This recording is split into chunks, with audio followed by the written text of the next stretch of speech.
Security is essential for all web developers to learn. If you're building websites of any kind, you need it. It's not an optional feature like learning a new JavaScript framework.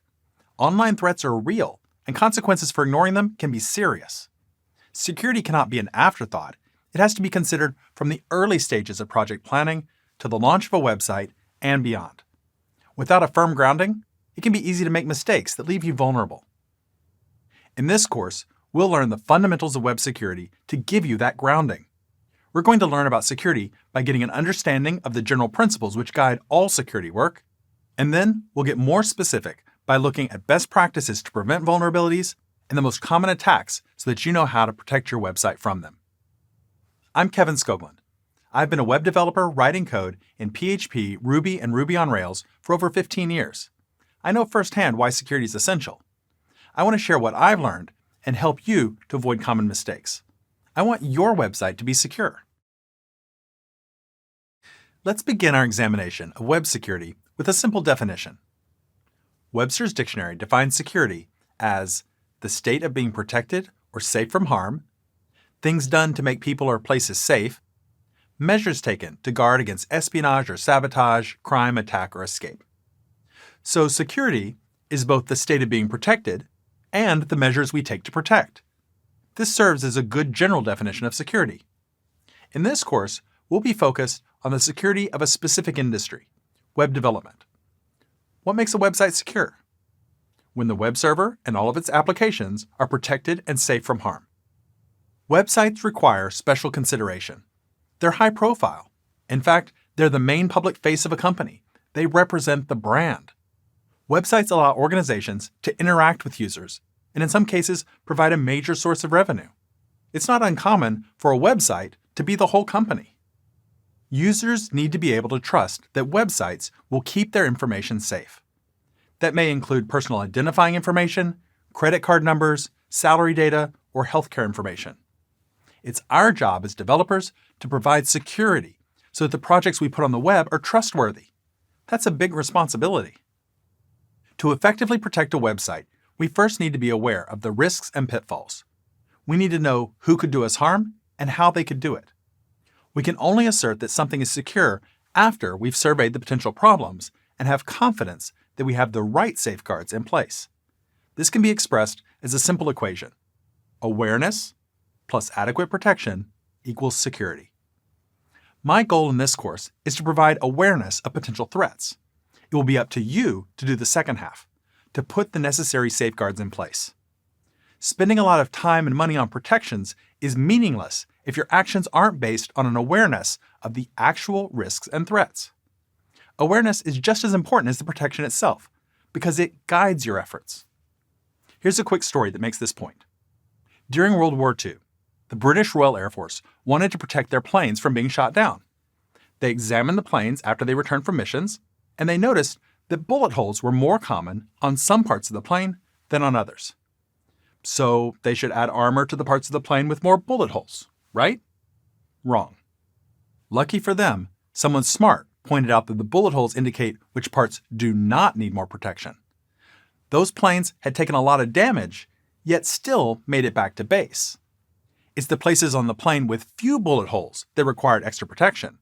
Planes shot in those places suffered catastrophic failures and never made it back to base. Now, much like the warplanes, effective web security should be built on awareness of the real and specific threats. Online security is a very broad and deep topic. In this course, our focus will be on the general principles and mental models that will give you a way to approach the topic.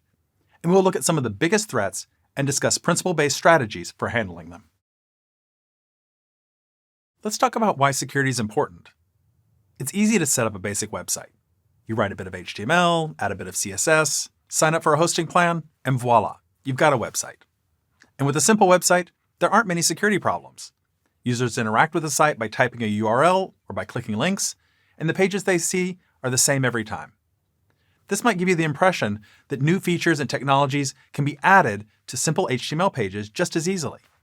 Over time, perhaps you decide to add some JavaScript, use PHP to create dynamic pages, store data in cookies, or connect to a backend database.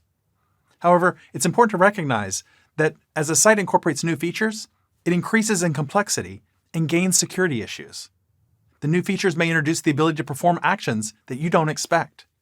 In fact, hackers scan the internet looking for web servers that are set up by beginners or that use technologies or configurations that they can exploit. They don't need to be at their keyboard or decide to target you specifically.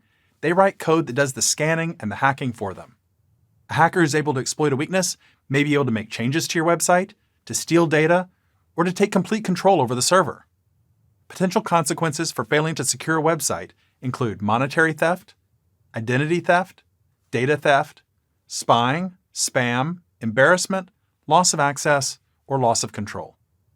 Loss of control may seem less significant than theft and spying, but I think it's the most consequential. Your website could be used for purposes that you don't intend. It might be used to harm visitors to your site. It might be used to attack or exploit other servers. These consequences can have real-world costs to the owner or to the users of a website. Monetary theft has obvious costs to a company and its customers. Data theft may have a direct cost if the data is valuable or can be sold, and it can have an indirect cost by reducing trust. A web server sending out spam email can cause legitimate emails to be flagged as spam. Something as simple as defacing a web page can embarrass a company and hurt their brand. So as you can see, security is not optional. It can't be an afterthought. Security is an essential skill for all web developers.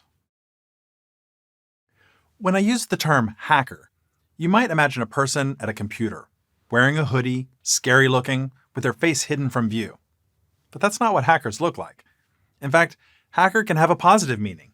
It can mean someone who tinkers with computers and electronics to come up with innovative ideas. Many of today's most reputable technology companies began as a couple of hackers experimenting in a garage. Security professionals divide hackers into two types: white hat and black hat. This imagery draws inspiration from classic Western movies. The good cowboys wear white hats, while the bad ones wear black hats. Their skills may be the same, but they have different intentions. A white hat hacker is a security specialist who uses their skills to improve security by detecting vulnerabilities before the malicious black hat hackers can exploit them. Black hat hackers are the ones we want to protect against. Black hat hackers fall into several categories, and I think it's useful to understand the motivations of each one. First, we have curious users.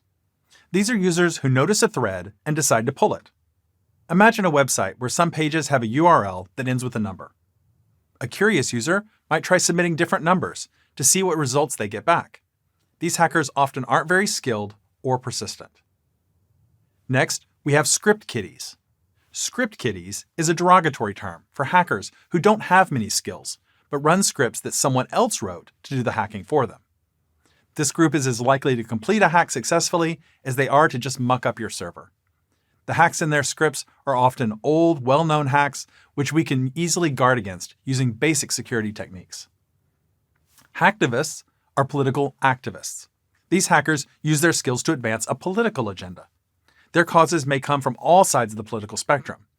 You generally only need to worry about hacktivists if you're in a politically sensitive area, such as a government or a controversial organization. If you become their target, though, it's never random, and they're unlikely to give up easily. Next, we have the criminal hackers. These could be individuals or organized crime groups. They are motivated by money. They may steal money, harvest credit card numbers, collect personal information they can sell, hold data hostage, or promote some kind of scam. Their skill levels vary, from former script kiddies to highly skilled talent for hire. Criminal hackers represent the biggest security threat to most websites. There are also trophy hunters. These are hackers seeking to prove their skills to gain fame and admiration from their peers. A trophy proves that they outsmarted a website's security. Trophy hunters include many of the most skillful hackers, but fortunately, the chances are good that they will never notice your website. Breaking into a website for a local yarn shop is not very impressive. Breaking into an investment bank, a major technology company, or government servers who invest heavily in their security, that gives them the bragging rights that they seek. Finally, we have governments. These are often referred to as advanced persistent threats. It is a fitting name, as these government-supported hackers are both advanced and persistent. These are the most skilled attackers who have enormous resources at their disposal. Most governments keep databases of technical flaws that they can exploit and build libraries of code to exploit them. Luckily, they're not generally interested in hacking most websites. They're primarily interested in intelligence gathering, industrial spying and espionage, and advancing larger political goals. However, governments may target unlikely websites. For example, in 2014, the Forbes.com website was hacked by a foreign government. The government knew that executives from many defense and financial services firms frequented the website. When the seemingly harmless Thought of the Day flash widget appeared, a visitor's browser would automatically download malware which compromised their computer. Knowing about hackers and their motivations is an important aspect of security awareness that can help you to build in adequate protections. As a web developer, the most important part of security awareness is to assess potential threats to your website. The process of assessing potential security threats is called developing a threat model. Threat models are unique to each person or organization. They are a prioritized list of the risks and the potential threats that a person or organization faces. Threat models are not a new concept. Like many of the security principles we will examine, they've been used in military applications for centuries. Imagine a castle in the 13th century. The king and queen are worried that their enemies will attack soon. How should they secure the castle? They start by examining their situation to develop a threat model. They know that enemies are most likely to attack from the north, and those enemies are likely soldiers on foot without heavy equipment. Their most valuable assets are the lives of their family, and their most desirable assets to their enemies are treasure and weapons. And they also know that the castle's southern wall is damaged and more vulnerable than usual. This threat model allows the king and queen to prioritize their defenses. They strengthen the northern defenses against soldiers on foot. They fortify the buildings containing their family, treasure, and weapons, and they make sure that the southern wall does not become an unexpected weak point. The king and queen have considered the profile of their attacker, the likely attack vectors. They've taken stock of their high-value assets and considered their vulnerabilities. Considering these items provides the awareness which allows them to ensure that they have adequate protections. These considerations are unique. A different castle would likely have a different threat model, and that can change over time. A threat model must be continually updated. A threat model is also helpful for what it excludes. A castle far from the coast does not need to be concerned about an attack from the sea. A castle on an island does not need to be concerned about land-based attacks. The same applies to web security. Some websites will be more concerned about certain types of hackers than others. If you run a website about a controversial topic, then hacktivists may be in your threat model. If you run an e-commerce site, then criminals are probably a large part of your threat model. If you're a defense contractor, then governments and advanced persistent threats may be in your threat model. Security should also be in proportion to one's needs and goals. For example, if I have a $100 bill, I don't need to construct a high security vault to protect it. I can put it in my house, lock the doors, and be happy with the level of security that's in place. But if I had $100 million, then I probably would not trust the locks on my house. I'd want a top-of-the-line security system in place, and I'd be willing to invest a lot of time and money in setting it up. Our investment in security should match our threat model, the values of the assets that we're securing, and the consequences of failing. In each threat model, attackers will have different abilities, attack styles, and objectives. Each defender will have different high-value assets and vulnerabilities. There is no one-size-fits-all security. Security requires tailoring protections to fit your specific threat model. I love Hollywood heist films. Heat and Ocean's 11 are two of my favorites. Most heist films start with something of great value, which has been protected by what everyone is sure is impenetrable security.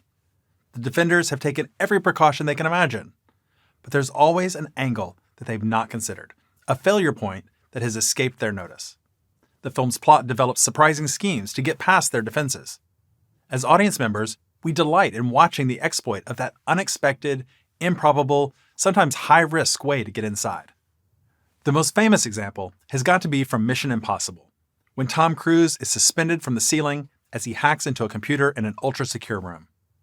Like heist films, nothing can ever be 100% secure. There are always ways to gain access that we don't expect. Even if we were able to perfectly secure a system against all known bugs and vulnerabilities, that system is not fixed in time. Software gets upgraded, configurations get changed, data gets updated, new vulnerabilities are introduced or discovered. Some of these are called zero-day vulnerabilities, because even though hackers may be sharing and using the exploit, the developer has had 0 days of awareness and 0 days to craft a defense for it. They might not have seen it coming before, but I bet that the CIA is prepared for secret agents coming into their computer rooms through the ceilings now. Dennis Hughes is credited as having said, "The only secure computer is one that's unplugged, locked in a safe, and buried 20 feet under the ground in a secret location." And I'm not even too sure about that one. If security is unachievable, then how should we approach our task? We should let our threat model guide our priorities. This tells us where to start our work and how to allocate our resources. Overall, security is only as strong as the weakest link.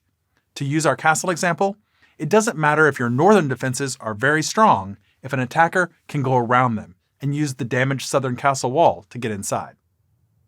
Our goal should not be to create a castle that cannot be stormed, but to raise the security level by making the weakest points as difficult to exploit as possible. This helps us to measure our security level and our progress. It's essential to frequently reevaluate security, especially as circumstances change. For example, new attackers may appear, or old attackers may gain new capabilities. Business objectives may change. Adding new software or features to a website may introduce new vulnerabilities. The point is, security is not a one-time process. Effective security requires reassessment. Instead of trying to achieve perfect security, which does not exist, focus on protecting against the risks in your particular threat model.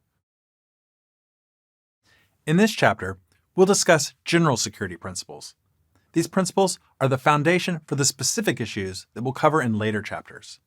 If new technologies emerge in the future, these core principles can still guide you. They are fundamental to all of security. We'll start by talking about the principle of least privilege. Think about your house or your apartment. Who do you give keys to? You might give keys to a family member, your next-door neighbor, or to a trusted friend. However, you would not give keys to all of your family, or all of your neighbors, or all of your friends. You control and limit the access to your personal property. Many office buildings have security guards who regulate access. If you work in such a building, you may only have access to some floors or some departments. And even within those areas, there may be spaces that are off limits to you, such as a server room, a supply closet, or even certain filing cabinets. These real-world examples of limiting access make common sense. Some people have access, while others don't. They are only given additional access privileges when it's necessary. The default is to not grant access. It's a lot like being on a need-to-know basis, but it's a need-to-have-access basis. The same principle applies to digital security. We call it the principle of least privilege. Every program and every privileged user of the system should operate using the least amount of privilege necessary to complete the job. The principle of least privilege means giving a user account only those privileges which are essential to that user's work and nothing more. If a user's job is only to edit website text, then they should not be able to browse a list of paying customers. Users in human resources should not be able to see accounting information, and users in accounting should not be able to see human resource information. And any user with limited privileges should never have enough system access to edit their own privileges.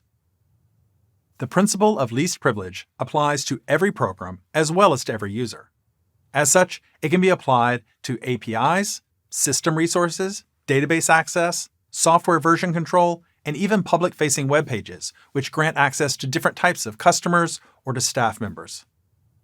Now let's consider code access. Code needs access privileges applied to it too.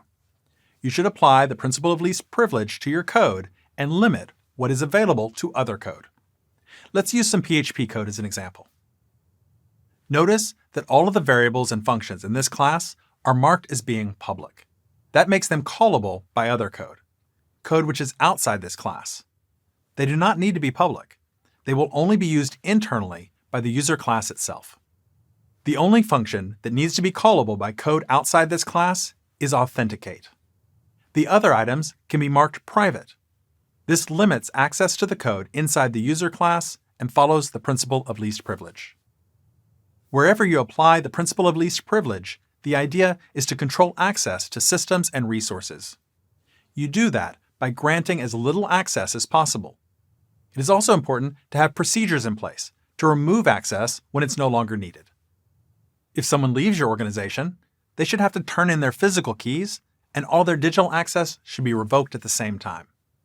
This is especially true if you work with contractors, who may come and go more frequently than full-time staff. The principle of least privilege increases security because any vulnerabilities are limited and localized. It's always bad to have an account hacked, but the damage is far less if the hacked account has limited privileges. The principle of least privilege is one of the most important security principles, and you should apply it to everything you do. Our second general security principle is simple is more secure. Let me start by asking a question. Which would be easier to secure? A house that had only one door, or a house that had 5 doors and 5 windows? The answer is obviously the house with one door. The larger and more complex a system becomes, the harder it becomes to secure. Larger systems have more areas of concern. They have a larger attack surface to keep secure. More complex systems increase the likelihood of bugs or of making mistakes. Simpler is always more secure. When programming, there are several techniques that you can use to reduce complexity and therefore increase security. Giving clear names to functions and variables makes your code easier to read and to understand. Write code comments. Describe what you intend for the code to do, how it does it, and why you chose a particular approach. List the expected inputs and the expected outputs of a function. Make notes about any security concerns that might help during future development. Code comments may add to the length of a file, but they simplify the process of understanding how code works. Next, built-in functions are better than custom functions.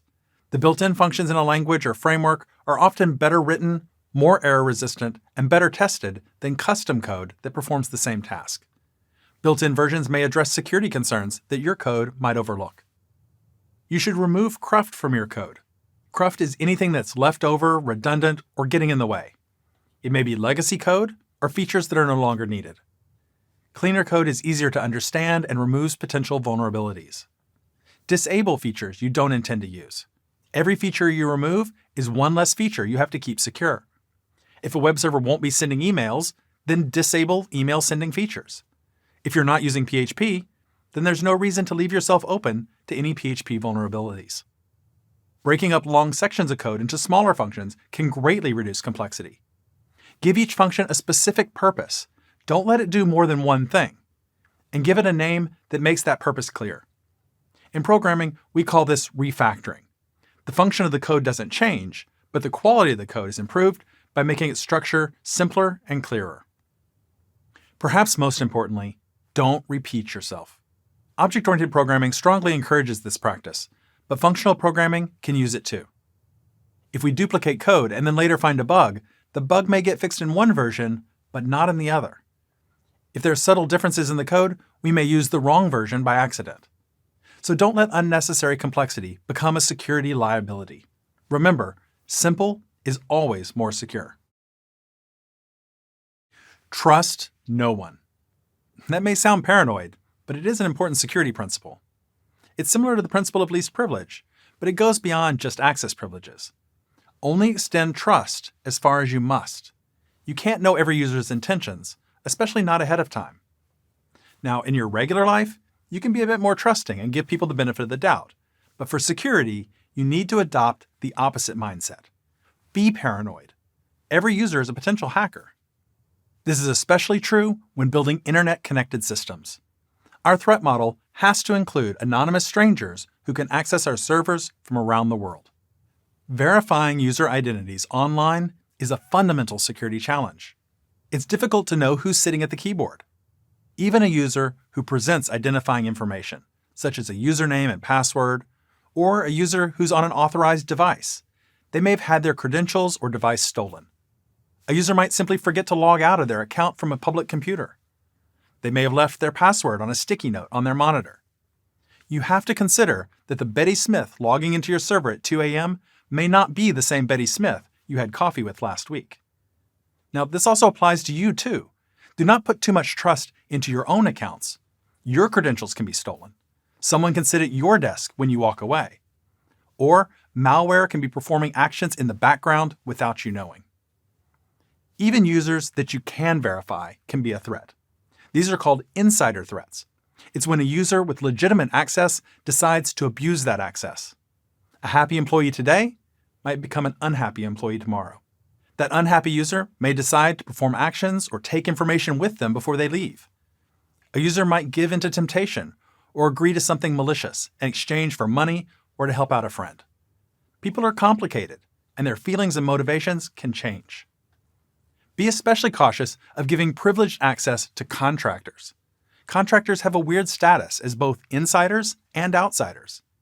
You have to grant them a fair amount of trust to allow them to do their job, but they may not be as well vetted as salaried employees, nor as loyal to the organization.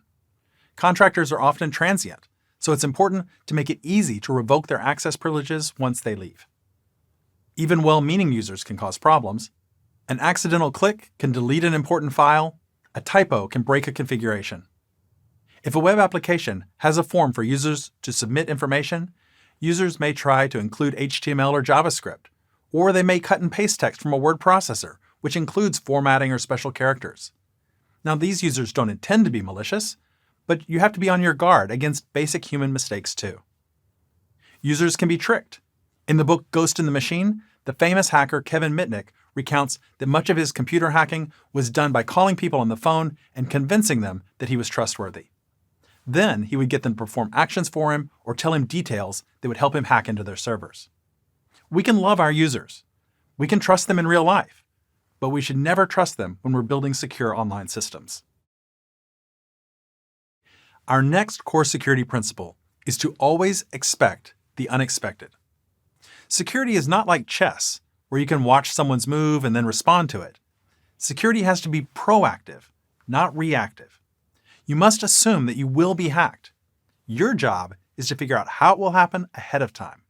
You have to prevent the crime before it happens. It's sometimes referred to as a mystery in reverse. Now, this task may seem daunting until you gain some experience doing it. You have to consider each part of your website and ask, what are all the things that a user could try? Often, vulnerabilities are found in what we call edge cases. Most users will use a website exactly as we expect.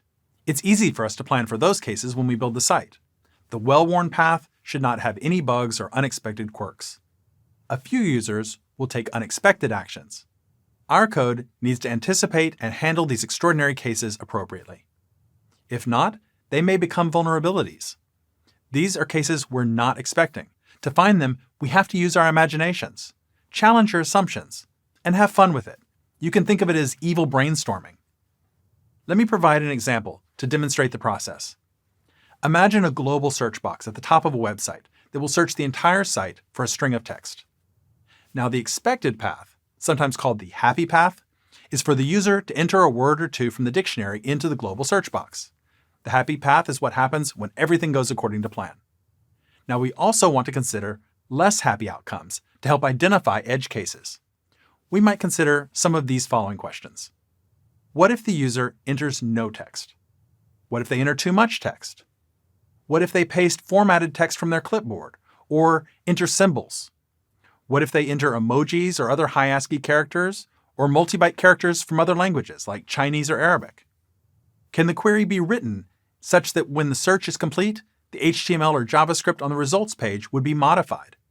What if the user duplicates the original form and puts it on a different server and then submits that using an edited version? Some of these may seem unlikely, but that's what it means to look for those edge cases and to expect the unexpected. Skydivers don't just take one parachute with them. They take a second backup parachute in case the first one fails. It's common sense. It's too risky to have a single point of failure, so redundant measures are put in place. This is defense in depth against the threat of gravity.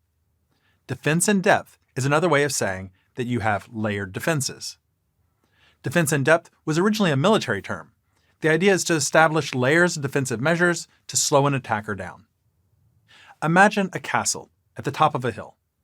If an army is going to attack the castle, they'll be tired when they reach the top. Then the army must get past the castle wall, which probably has soldiers on top shooting at them.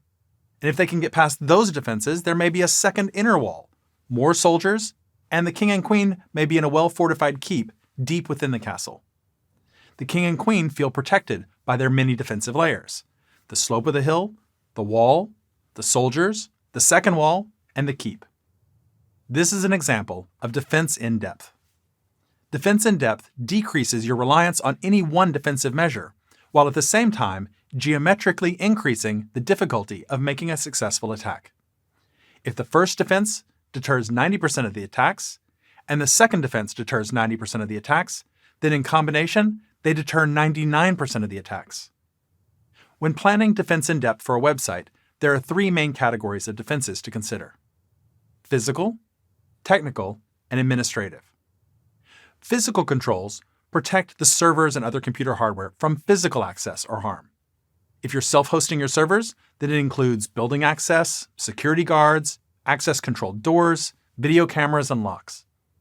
If your site is being hosted by someone else, then you depend on their physical security controls. It's important to remember, though, that there is no cloud. It's just someone else's computer. Technical controls are comprised of hardware, software, and network protections.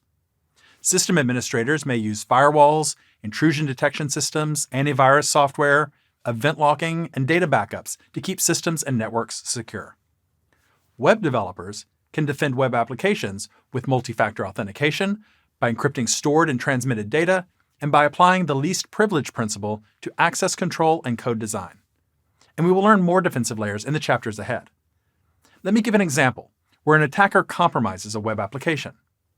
Now, in the first scenario, there's only a single layer of defense. Once an attacker gains access, they have access to everything. They have root access to the server, they have access to all of the databases, and to the user passwords that are stored in plain text. Okay, now let's imagine a second scenario, where we use least privilege and encryption to provide defense in depth. An attacker still gains access to the server, but this time their access is limited. They aren't a root user, and they can only view the single database used by the web application.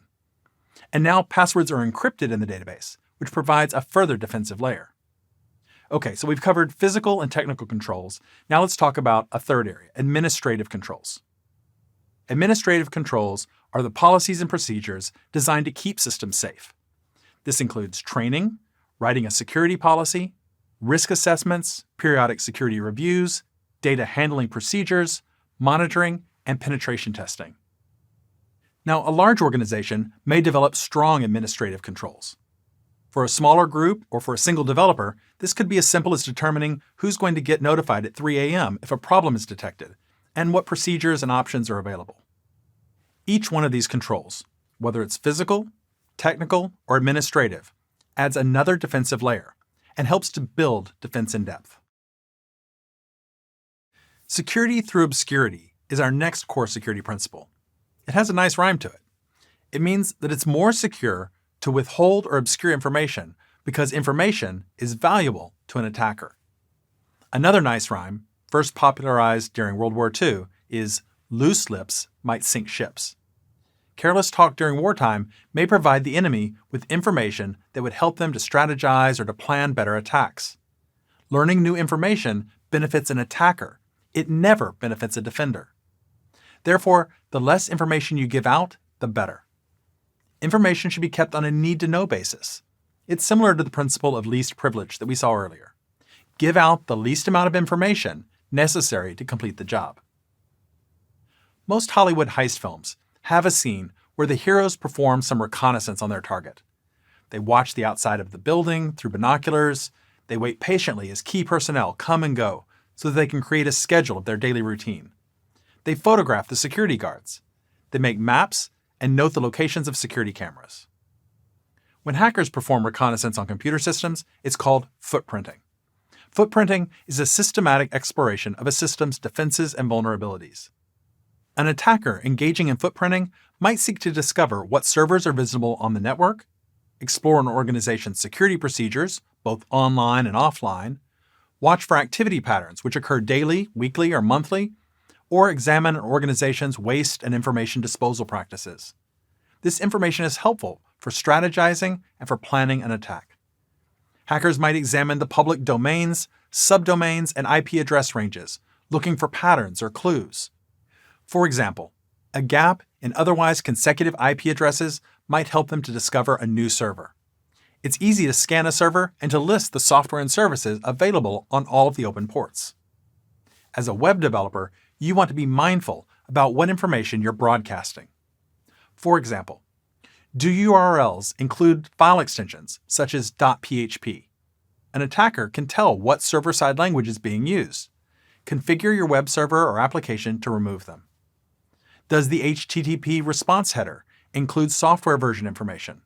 Learn how to modify the configuration so that you can hide it. If these server details remain unknown, then a hacker must plan for all possibilities. Information allows an attacker to focus their attention and to make plans in advance more easily. Hackers also use indirect information when footprinting. The Whois database enables searching for information about the registered owner of a domain. It allows a hacker to discover the person or organization behind a URL and to view real-world contact information. Most domain registrars offer the ability to hide your information from the database. Posting employee and contact information can provide useful information to a potential hacker. Knowing the names of authorized users makes it easier to guess usernames and email addresses. Contact information may make it easier to target users or to trick them into helping a hacker. Social media can reveal a lot of information about individuals.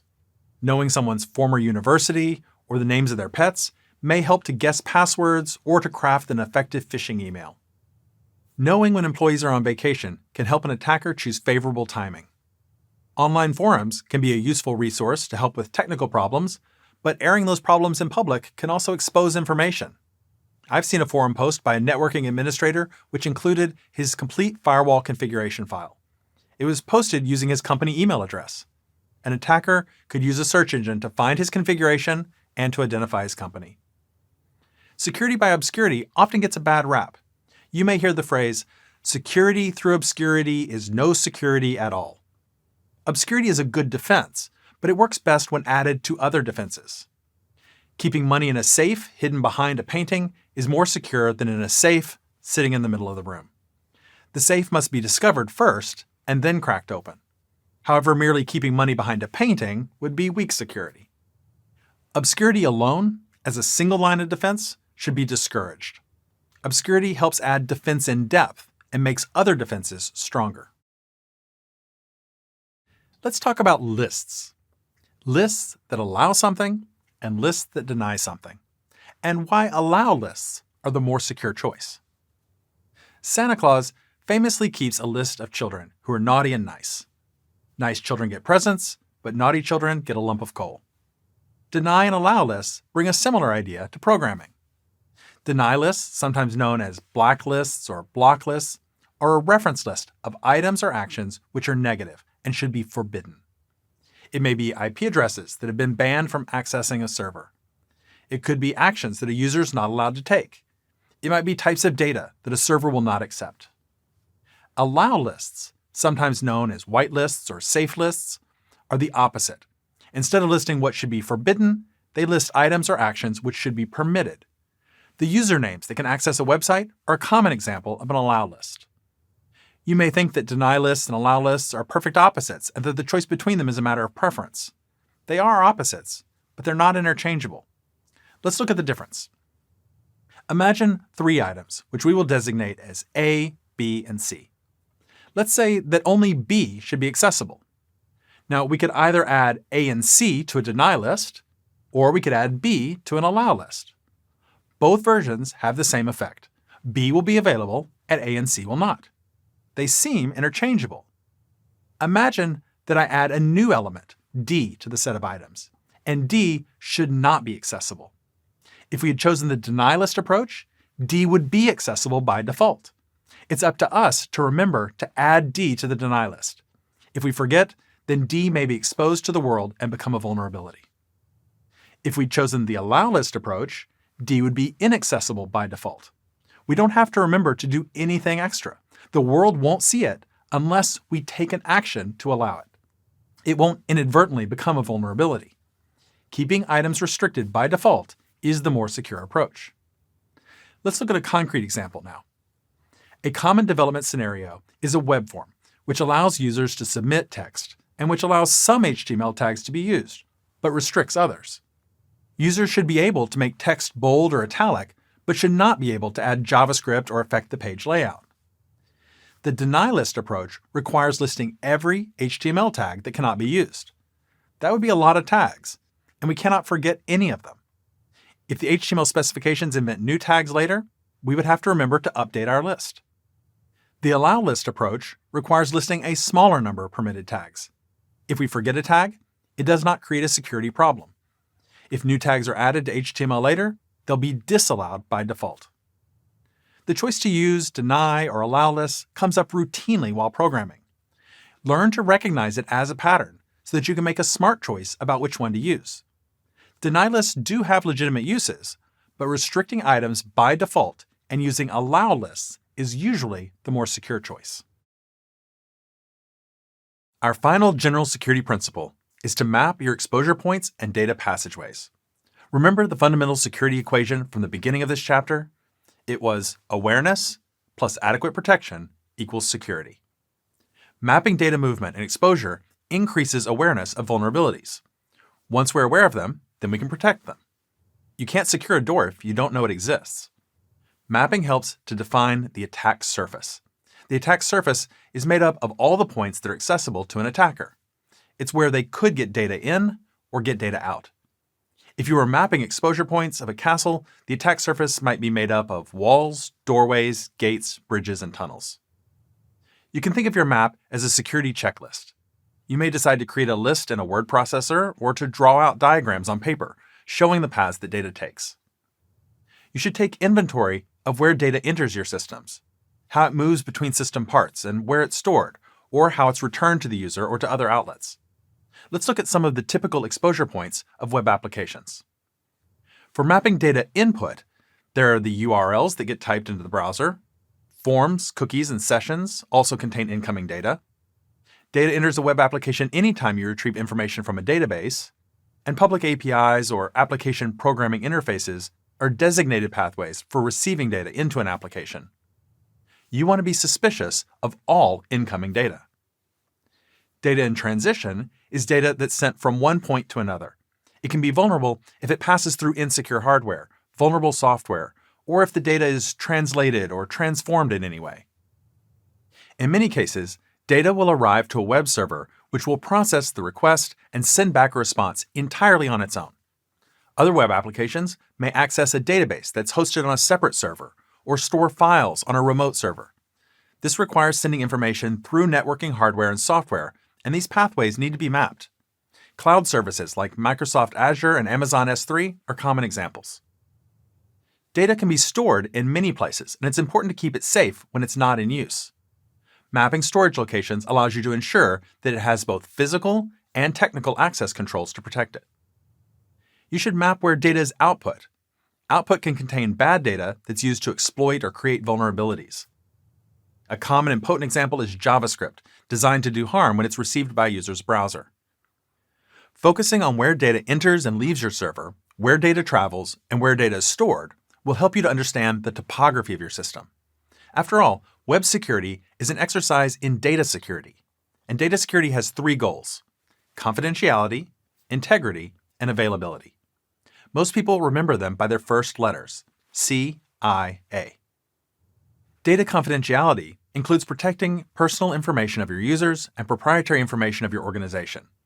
Credit cards and passwords are the most high-profile items to keep confidential. Data integrity naturally receives the most focus. We don't want hackers making malicious changes. Data availability is often overlooked but is important. Protecting the confidentiality and integrity of data means little if it can't be accessed. Denial of service attacks and ransomware are threats to data availability. Once you have a good map of vulnerabilities, you can take steps to protect them against any threats to confidentiality, integrity, and availability. Before you can fly on a commercial airplane, you must first pass through a security checkpoint. These checkpoints are designed to detect problems early and to keep the most serious threats out. Most checkpoints implement defense in depth. A passenger shows their ID and boarding pass to an agent, and then they pass through a combination of metal detectors and X-ray machines. More agents are on hand to perform additional checks such as to manually inspect bags and conduct swab tests to detect chemical residue. In this chapter, we'll discuss filtering input and controlling output. Filtering input is a lot like a security checkpoint. We want to stop problems early. Good data is allowed through, while bad data is kept out. Regulating requests, validating input, and sanitizing data are different techniques that provide defense in depth. Let's talk about the first layer of defense, regulating requests.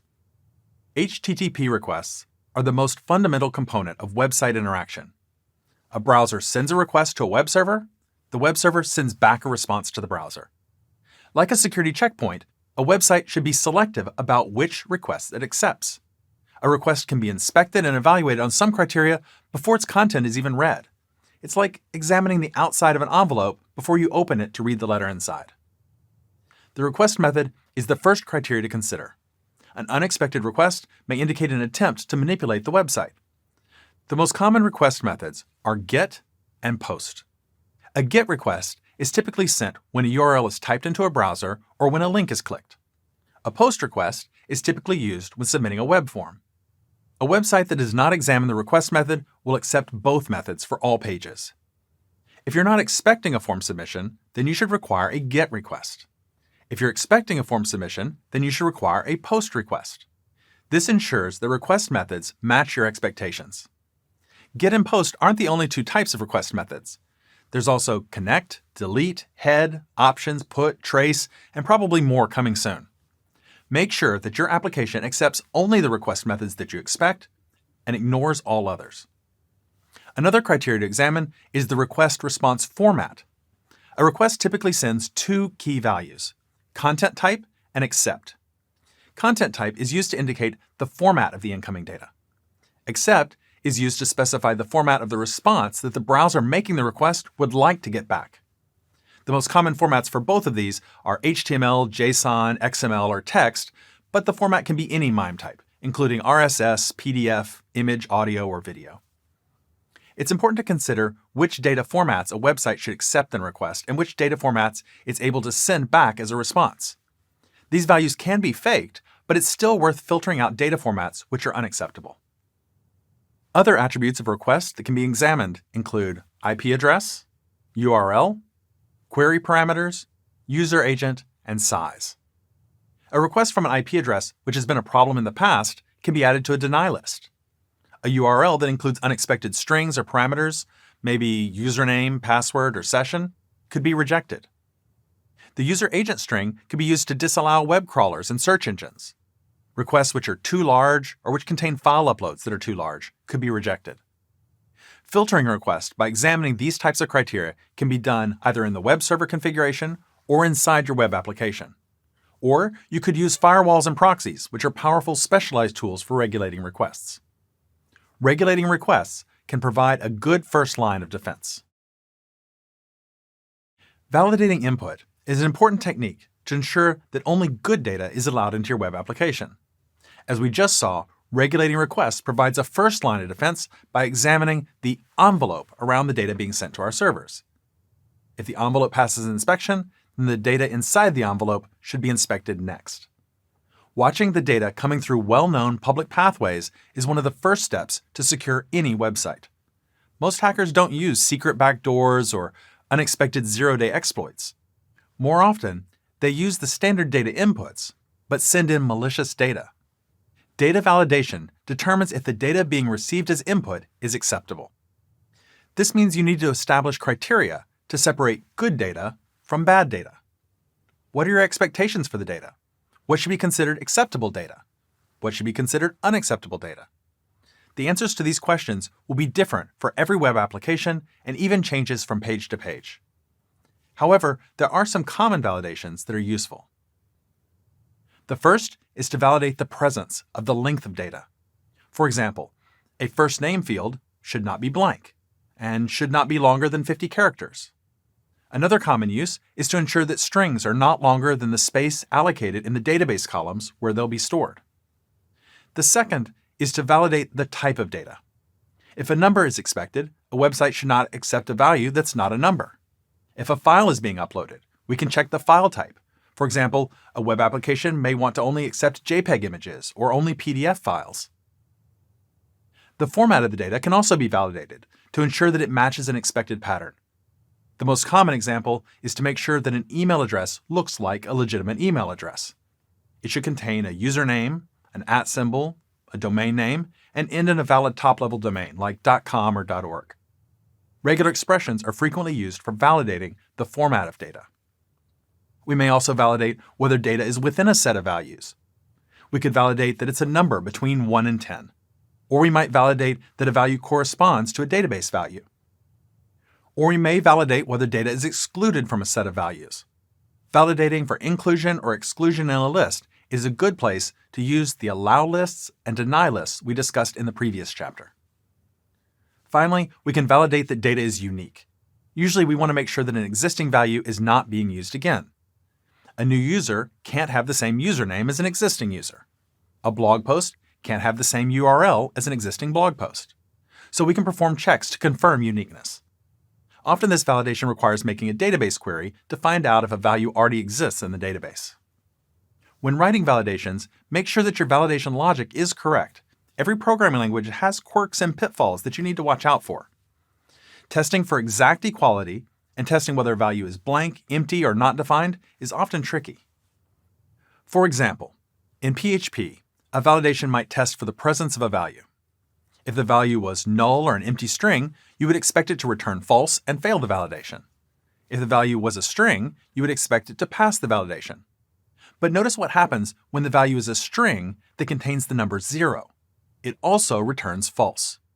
Other numbers will return true and pass the validation, but 0 is special and will fail. You can see why this would be a problem if you imagine a web form that asks how many pets you own. You can't answer 0. So, validating input is an important technique to ensure that only good data is allowed into our web application. It reduces software bugs that can become vulnerabilities, and it will become more difficult for hackers to slip malicious data past our defenses. When regulating requests and validating input, unacceptable input is rejected or ignored. That does not mean that the data is safe. It just means that it was not obviously unacceptable. Data that's allowed into your application must still be sanitized to make sure it's harmless. Sanitization is a lot like the decontamination tents that sometimes appear in TV shows and movies, but hopefully not in real life. The characters go into dangerous territory where there may be disease and radiation or unknown threats.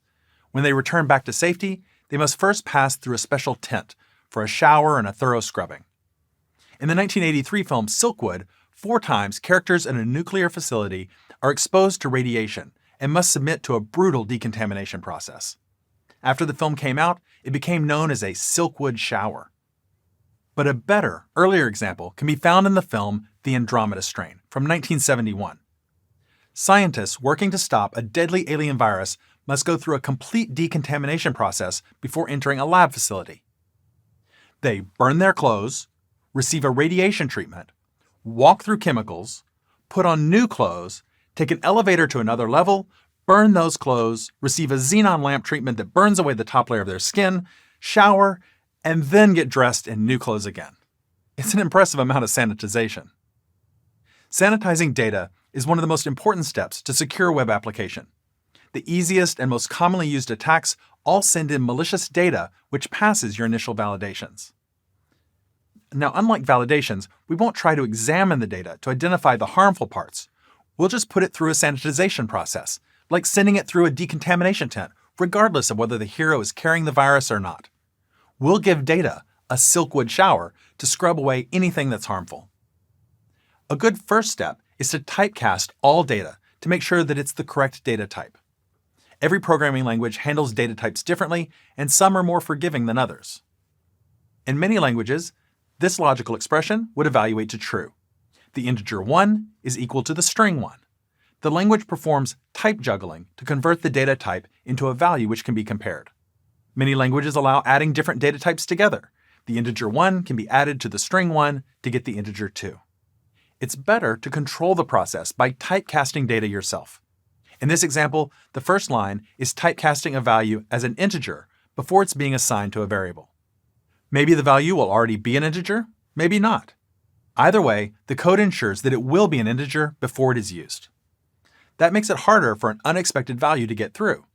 Notice that the typecasting happens as early as possible so that we don't forget to do it later. How we apply further sanitization depends on where the data will go next. A map of data pathways will help. If data will be sent in an SQL string to a database, then it needs SQL sanitization. If data will be sent to the browser in JavaScript, then it needs JavaScript sanitization. The same applies to HTML, JSON, XML, or any other language or format. The rules about what could be harmful depend on the format. Most languages include a few special powerful characters, which are part of the structure of the language. If these special characters are in the data and not sanitized, then they may use their special meaning to cause problems. For example, in HTML, the less than symbol indicates the start of a tag, and the greater than symbol indicates the end of a tag. Here's an HTML tag where a class attribute is being provided by a PHP variable. If that variable contained a double quote with a greater than sign, those characters would close the HTML tag. After that, an attacker could add custom HTML or JavaScript code to the page. There are two techniques for rendering these powerful characters harmless. The characters can be encoded. That means that the powerful characters will be replaced with harmless equivalent characters. For example, in HTML, we can replace the less than symbol and the greater than symbol with ampersand LT semicolon and ampersand GT semicolon. The HTML will still show the user a less than or greater than sign, but without using a powerful character. Or the characters can be escaped. That means that a special character will be added before any powerful characters to render them harmless. For example, in SQL queries to a database, the single quote is a powerful character, which indicates the beginning and end of a string. Adding a backslash character in front of any single quotes that are in the string ensures that SQL treats them as harmless single quotes and not as an indication of the start or the end of a string. This is a common vulnerability that we'll revisit in the next chapter. You should not attempt to write your own sanitization methods to encode or escape characters. Sanitizing thoroughly and for all possible cases is really difficult. Instead, you should use well-tested, language-specific functions included with the programming language or in a standard code library. You should also avoid the temptation to remove or correct bad data. Stick to encoding and escaping. Removing data can become a game of cat and mouse. Let's imagine that a hacker submits some JavaScript in a string. If you add it to a web page, it would run the hacker's code. Instead, you detect the opening and closing script tags and you remove them. With the script tags gone, the JavaScript will not execute. But the hacker sees the result and decides to try again. This time, the string is constructed so that when you detect and remove the script tags, it leaves another script tag behind. Encoding or escaping would have made both strings harmless. Data arriving directly from a user is not the only data that needs sanitization. Retrieving any stored data should be treated as new input too. For example, data may be properly sanitized for SQL when it's received and then stored in a database. But when it's retrieved from the database, it needs to be sanitized again before being used as HTML, JavaScript, JSON, XML, or another format. It's also possible that the data changed since it was last stored. Just because it resides on your system doesn't mean you should trust it more than data coming directly from a user. You should always sanitize data before using it. It's important to keep track of which data has been sanitized and which has not. We can use variable names to label which data is potentially dangerous and which data is safe to use. Before sanitization, we can use names such as dirty, raw, or unsafe. After sanitization, we can use names such as clean, sanitized, or safe. Let me show you an example using PHP. An email address is received from a web form and assigned to the variable raw email. The prefix raw makes it obvious that it has not been sanitized. After the value passes through a sanitize function, it's assigned to a new variable, safe email. The prefix safe makes it clear the data has now been sanitized. Of course, it can also be done as a one-step process without using the variable raw email, but still the variable name indicates that it has been sanitized. Here's another example, using Ruby on Rails. An empty hash is assigned to the variable dirty params. Several request parameters are added to it. Then, the sanitize method is called on each one in turn, and the result is assigned to a new variable called cleanparams. Using variable names as labels is a simple, effective way to keep track of the security condition of your data, so that it can help you to avoid simple mistakes. In the theater, the audience should see the action on the stage, but not the activity backstage. You wouldn't want the audience watching the set changes or wandering through the dressing rooms. There's a clear division between what gets shown and what remains hidden. The same is true for our code. Websites present visual information to users, but users should not see the work behind the scenes that makes it happen. Controlling output includes controlling visibility. A behind-the-scenes look at our code would provide a lot of valuable information for a hacker. They could see what security defenses were being used and pinpoint its weakest links. So we should keep all code private. The first step you can take to control visibility is to organize code into two separate directories, public and private. You can think of them as onstage and backstage. The public directory will be accessible by the web server. It provides a point of entry to our website. It will contain the pages we want the public to see. The private directory won't be accessible by the web server. However, the files in this directory will be accessible by your code because it has access to the file system. Most web frameworks organize code into public and private directories for you. Once code is split into public and private directories, the web server needs to be configured to serve files from the public directory. And you do that by setting the public directory as the document root in the web server configuration file. This tells the web server where to find files that should be accessible to the public and prohibits it from serving files which are not inside that directory. Pages in the public directory can contain private code. For example, a public page can contain PHP code, which users should not see.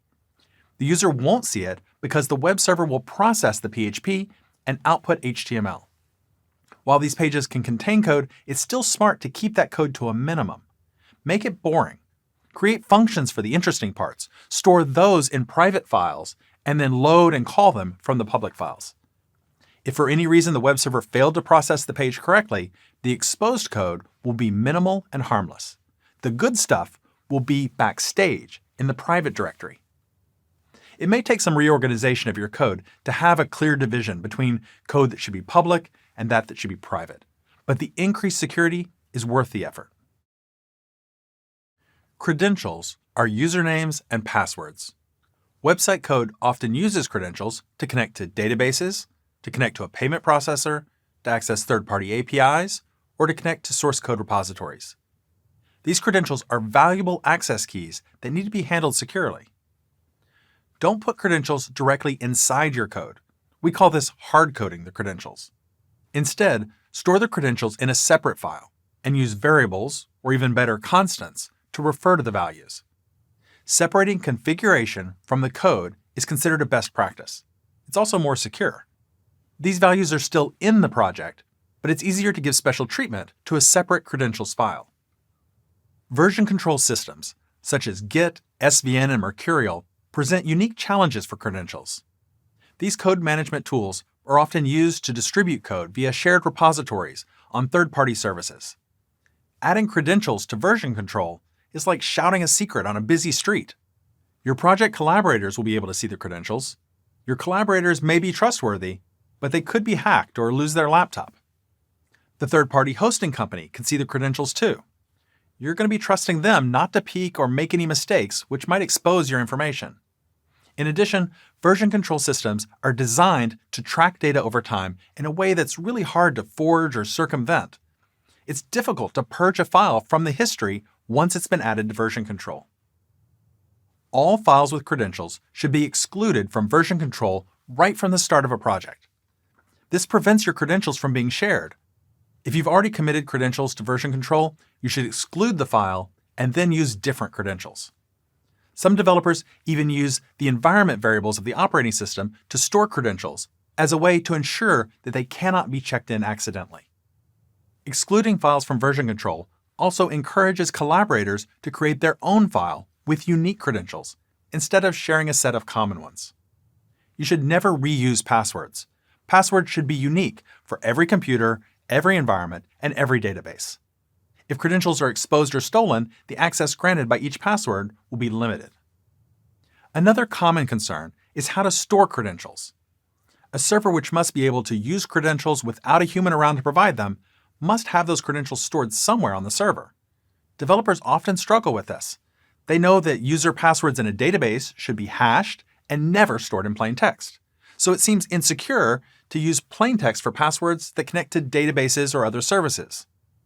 In most cases, it is acceptable to store access credentials to other servers in plain text. Some developers use obfuscation techniques to hide credentials, but in my opinion, it adds little security.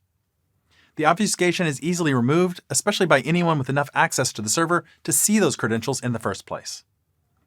The credentials could be encrypted, which provides strong protection, but then the key or password to decrypt them must also be present on the server. It's a chicken and egg problem. If the server can decrypt a password, then so can someone with access to that server. Another area where credentials are important is when developers use them to connect to remote servers, for example, using FTP or SSH. A username and a password are acceptable, but SSH keys are a more convenient and secure option. SSH keys use public key cryptography to create two files which are mathematically linked together. They're known as a key pair, with one public key which can be shared and one private key which is kept secret. You can put the public key on remote servers and on code repositories like GitHub. When you access those servers, the public key and your private key interact to authenticate you and to grant access. It's more secure than a username and a password because that private key acts like a really long password, over 1,000 characters long, which is almost impossible to guess. It's more convenient because you don't have to type any password to log in. The SSH key will be sent automatically. For even stronger security, you can require SSH keys for all users and disable password logins completely. This removes any chance that an attacker could guess a user's password. Credentials are keys to areas we work hard to keep secure. It's essential that we secure those keys too. Do not let poor handling of credentials become a weak link in your security. Hackers use the results of their actions to improve their chances of success. Imagine that a hacker visits a standard login page on a website, and they try a username and password. If the response is username not found, then the hacker knows to try a different username. If after a few tries the response changes to password not found, they'll know they've made some progress and they've found a valid username. A more secure approach is to return an identical login failed message in both cases. Don't tell a hacker when their actions are getting warmer or colder. They can just use that information to adjust their attacks. Give as little information back as necessary. This applies to all user messages, but especially to error messages. These may be errors that you're expecting and handling, like failed logins, or they may be unexpected errors caused by bugs in your code. When developing a website, it's helpful to have error reporting enabled so that a bug will display detailed information in your web browser. It may tell you details about what went wrong, when the problem was encountered, and even give file names, function names, and line numbers to help you to track it down. But when you launch your website to the public, it's important to turn off in-browser error reporting. The public should never see such detailed information. Instead, return standard, generic error messages. The two most common are 404 and 500 errors. A 404 error says that a page or something else being requested was not found. A 500 error is a general error. It just indicates that something went wrong. You don't need to elaborate. Hackers benefit from the details about errors, but regular users don't. You can provide links back to the main website so that users can recover and continue browsing. Errors can happen with the web server or with the web application. Web servers have their own generic pages to use by default, and they're not very attractive. You can configure both the web server and your web application to use the same standard error pages. That way, if something goes wrong at the web server level, before a request even gets to your web application, the error page will look the same. It can be a branded page that gives your site a tailored look while also not providing unnecessary information. Logging plays an important role in security. It provides evidence after an incident to help establish what happened, and logs can help you to find and fix problems. However, be aware that logging itself can become a security liability. We need to be smart about what gets logged and how it gets logged. There are three main activities you should log. You should log any errors that occur. Include as many details about the error as possible. It will help you to understand the state of the application when the error took place and to track down the problem. You should also log any sensitive actions. Examples might include logins by users or admins, changing user permissions, financial transactions, file exports, or deleting database records. You should log suspicious activity, which might indicate an attack. This might be page requests sent in too quickly, or requests looking for common vulnerabilities. For example, I don't run a WordPress site, but I frequently see requests to my servers searching for a WordPress admin page. That's an indication that someone is probing my site looking for a way inside, probably using an automated script. You should log the information which is most helpful to you, but I will give you some tips on information which is commonly helpful. Many web frameworks already include similar functionality. Log the date and time when an event occurred. This is critical to establishing a timeline of events.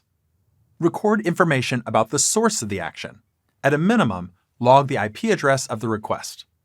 If the user is logged in, you can store information about the user's account. Log the action, or what the user was trying to do, and as much information as possible about the target of their action. What were they trying to affect? If they're trying to edit a record in the database, then log the ID of the record. You should also record the URL, all parameters, including the form parameters in a POST request, and any cookie data that was sent along with the request. And record a backtrace if your programming language supports it. A backtrace is a list of the files and functions which were used by the code along the way to the error or action. It allows you to follow the code step by step. It's not essential that you log all of these, but they give you some ideas. Logs should always be kept in restricted areas. They can be stored in a database or in simple files in a private directory. You also need to take care not to accidentally log sensitive data. For example, you shouldn't log all POST parameters sent in by web forms because you may end up recording user passwords in plain text in the log file. Database queries or interactions with payment processor can also include sensitive data. I also like to rotate log files so they don't get too long and difficult to work with. Each day, the current log file is renamed, usually with a number after it, and a new log file is started. The next day, all of the numbers are incremented by 1, and the rotation keeps going, and it keeps the logs for as many days as you specify. Linux has a program called Log Rotate, which does this for you, and there's similar software available for Windows. Smart logging is a key part of protecting your application, detecting threats, and providing helpful information to use after an incident has happened. In 2009, an attacker cracked a password to a support staff account at Twitter and gained access to an admin control panel. This allowed them to hijack many user accounts, including the account of the US president. What was the password to the support staff account? It was happiness. Credentials are a standard feature of every website. Developers use credentials to configure the server and to upload code. Users have credentials which allow them to log into password-protected areas of the site. Credentials can grant an attacker easy access to do harm. There are several attacks which can be made on credentials. There's credential theft, brute force attacks, dictionary attacks, and credential stuffing. Credential theft is pretty straightforward. Someone discovers your username and password. Hopefully, you already know better than to keep your credentials on a Post-it note next to your monitor. You should also be careful about sending passwords over email. There's a small threat of it being viewed in transit, but the larger threat is in storage. Emails get filed away, stored for years, and are searchable. Your security will depend on data stored on someone else's computer. In 2014, the CEO of Sony Pictures learned that lesson the hard way. After a major data breach, all of his emails were posted online, including one where he had forgotten his password and his assistant helpfully sent it to him. Data breaches are the most common source of credential theft. It's become common for an entire database of user credentials to be exposed. These databases are valuable to hackers. They are shared and sold before they eventually become publicly available. Hopefully, the passwords in the database are well encrypted and not in plain text, but even encrypted passwords can be discovered if a hacker has enough time and motivation. A brute force attack is when an attacker uses software to try every combination of characters in order to guess a password. It is trial and error. They could attempt a brute force attack against a login page. Or if they have a database of encrypted passwords from a data breach, they can try to brute force each one by running guesses through an encryption algorithm until a result matches the encrypted password.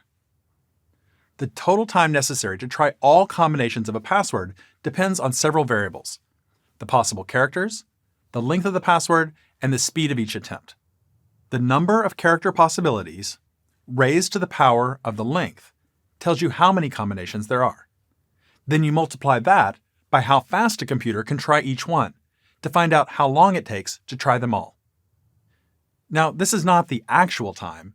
If your password was a repeated lowercase a, then it might be the very first password tried. This is the total time to try all possibilities. It's like searching for a needle in a haystack.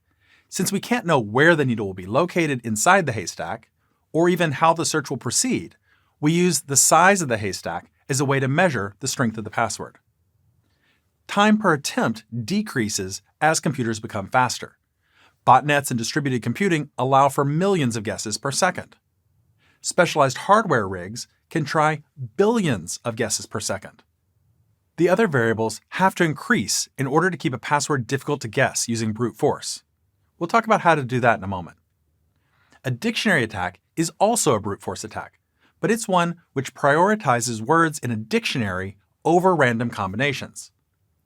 Users prefer passwords with common words because they're easy to remember. But attackers know this fact, so they prioritize dictionary words first.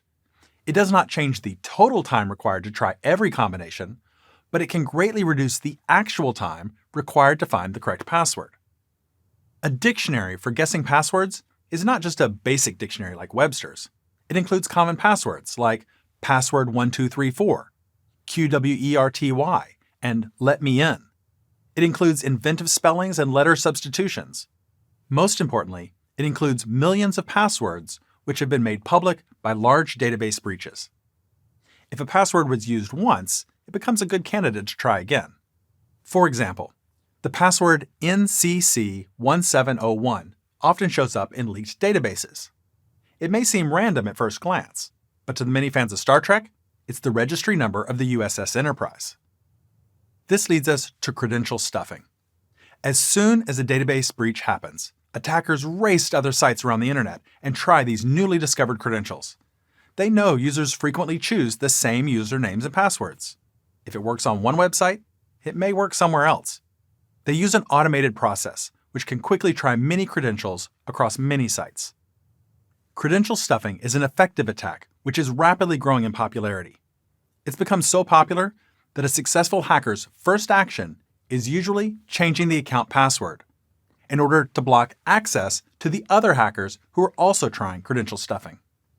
Understanding these common attacks on credentials is the first step to preventing them.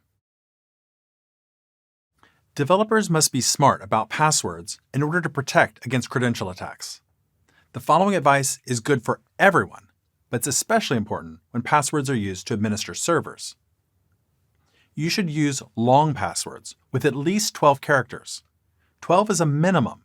15 characters or more would be even better. It's good to use character variety, uppercase, lowercase, numbers, and symbols. But variety is not as important as the length. A common mistake is to think that a short, complex password is more secure than a long, simple one. Any 8-character password, even one with character variety, can be discovered by trial and error in less than 3 hours. A 12-character password using all lowercase letters would take 2 weeks. But if you use both length and variety together, then a 12-character password would take 9,000 years. You should also avoid patterns and dictionary words. We already know that hackers try those first. It is especially important that you never reuse passwords. This advice matches the principle of least privilege. Each password can be seen as a key which grants access privileges and which should only unlock what it needs to get the job done. Think of it this way. Every time you reuse a password, you're giving that password more privileges. Unique passwords also prevent the increasing threat posed by credential stuffing. Now, this password advice may seem difficult. On one hand, choose long, complex passwords, but then don't reuse them? How's any person supposed to remember them? Well, you aren't. get yourself a good password manager. A password manager is software which will store passwords in an encrypted file. You only need to remember one master password, which unlocks the rest of them. Most include nice features like strong password generators, form autofill, and a place to store other notes securely. Popular password managers are LastPass, 1Password, Dashlane, and KeePass. Some are free and some are paid, but all of them are worthwhile. SSH keys are a good alternative to passwords. They act like a password that has over 1,000 characters and are sent automatically. You can use them to log into your servers or to connect to GitHub. One of the best ways to make credentials more secure is to use multi-factor authentication whenever possible. It's also sometimes called two-factor authentication. In addition to the password, a user must authenticate with another factor. Usually the second factor is an object in your possession, like a phone or a piece of hardware. A hardware authentication device, such as a YubiKey, or software that generates authentication codes, such as popular ones made by Google, Microsoft, and LastPass, are excellent choices. Many websites implement two-factor authentication by sending an SMS text message. Text message codes are good, but they're weaker than the other choices because they can be intercepted or viewed on a stolen phone. The website twofactorauth.org keeps a list of every website which allows multi-factor authentication. Most major websites and services that developers use offer multi-factor authentication now. In addition to protecting your servers and the services that you use, protect your users by always hashing their passwords with an encryption algorithm before storing them. Bcrypt, also known as Blowfish, is recommended. It has the extra advantage of being slow, which limits the speed that attempts can be made. You can also encourage users to pick strong passwords, using the requirements that we've already discussed. Password strength meters can be helpful. Because we know that length is a great way to make passwords more secure, you should never limit the length of user passwords. Hashing algorithms do not care if a password's long. You can use login throttling to slow down the rate of attempts to your login page. For example, after 10 failed attempts, you can make a user wait for 5 minutes before they can try again. 10 failed attempts for a 5-minute penalty is not very burdensome on users, but it would cripple a brute force attack. If you stick to these password recommendations, and also don't do silly things like send passwords over email, then it will be difficult for an attacker to find the key and take the easy way in through the front door. A URL manipulation attack is when someone edits the URL text in the browser's location bar in order to probe a website. URLs are easily changed and often follow a pattern which makes them inviting targets. Manipulation may be performed by innocent users who are just curious, or by hackers who are probing for vulnerabilities. Editing a URL can reveal private information or allow users to perform actions which should be restricted. Manipulating a URL may reveal a private web page. The public website may not have a link to the page, or the page may be only accessible under certain conditions. For example, adding preview equals true to a URL might show an unpublished version of the page. URLs may correspond to a set of files and directories. Changing the URL can help to map their structure. Values in a database can also be mapped. If a page displays a person's contact information when the URL contains an ID of 27, then an attacker could try all IDs to get a full list of the people in that database. Software on a web server sometimes includes built-in web pages with special information for administration. For example, WP-admin is a standard login page for WordPress websites, and its presence indicates that WordPress is being used. One of the most dangerous consequences of URL manipulation is for an attacker to be able to access privileged resources that they shouldn't be able to see or to use. This common vulnerability has a special name: Insecure Direct Object Reference, or IDOR for short. It's ranked as one of the top security threats. Insecure Direct Object Reference is when code accesses a restricted resource based on user input, but fails to verify the user's authorization to access that resource. Put another way, there exists a direct reference to an object which is insecure. Imagine that a user who's not logged in clicks on this link to view an invoice after completing a purchase online. This is a direct object reference. A user has direct access to the invoice, which is the object, using the invoice ID. It's insecure if there's never any verification that the user is authorized to view that invoice. Not only could anyone use the same URL to access this invoice, but entering other invoice IDs, such as CR-29813, would most likely provide insecure access to other invoices. These invoices might reveal personal information, items ordered, and credit card numbers. Types of resources which could have insecure direct references are database data, files, directories, scripts, and functions. If a user can trigger what should be a privileged result without having to be logged in or having their access privileges checked, then it's an example of insecure direct object reference. You can prevent URL manipulation attacks and insecure direct object references. Remember that URLs are exposed and easily editable. Pages on your website are accessible even if they're not linked to from other pages.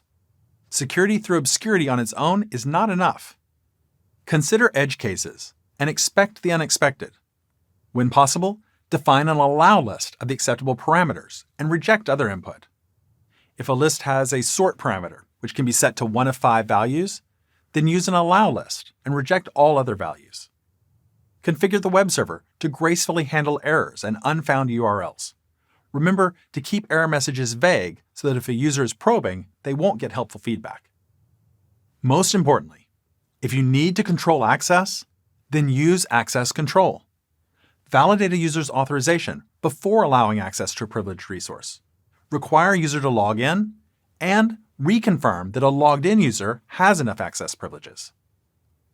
Another prevention strategy is to change the direct object reference to an indirect object reference.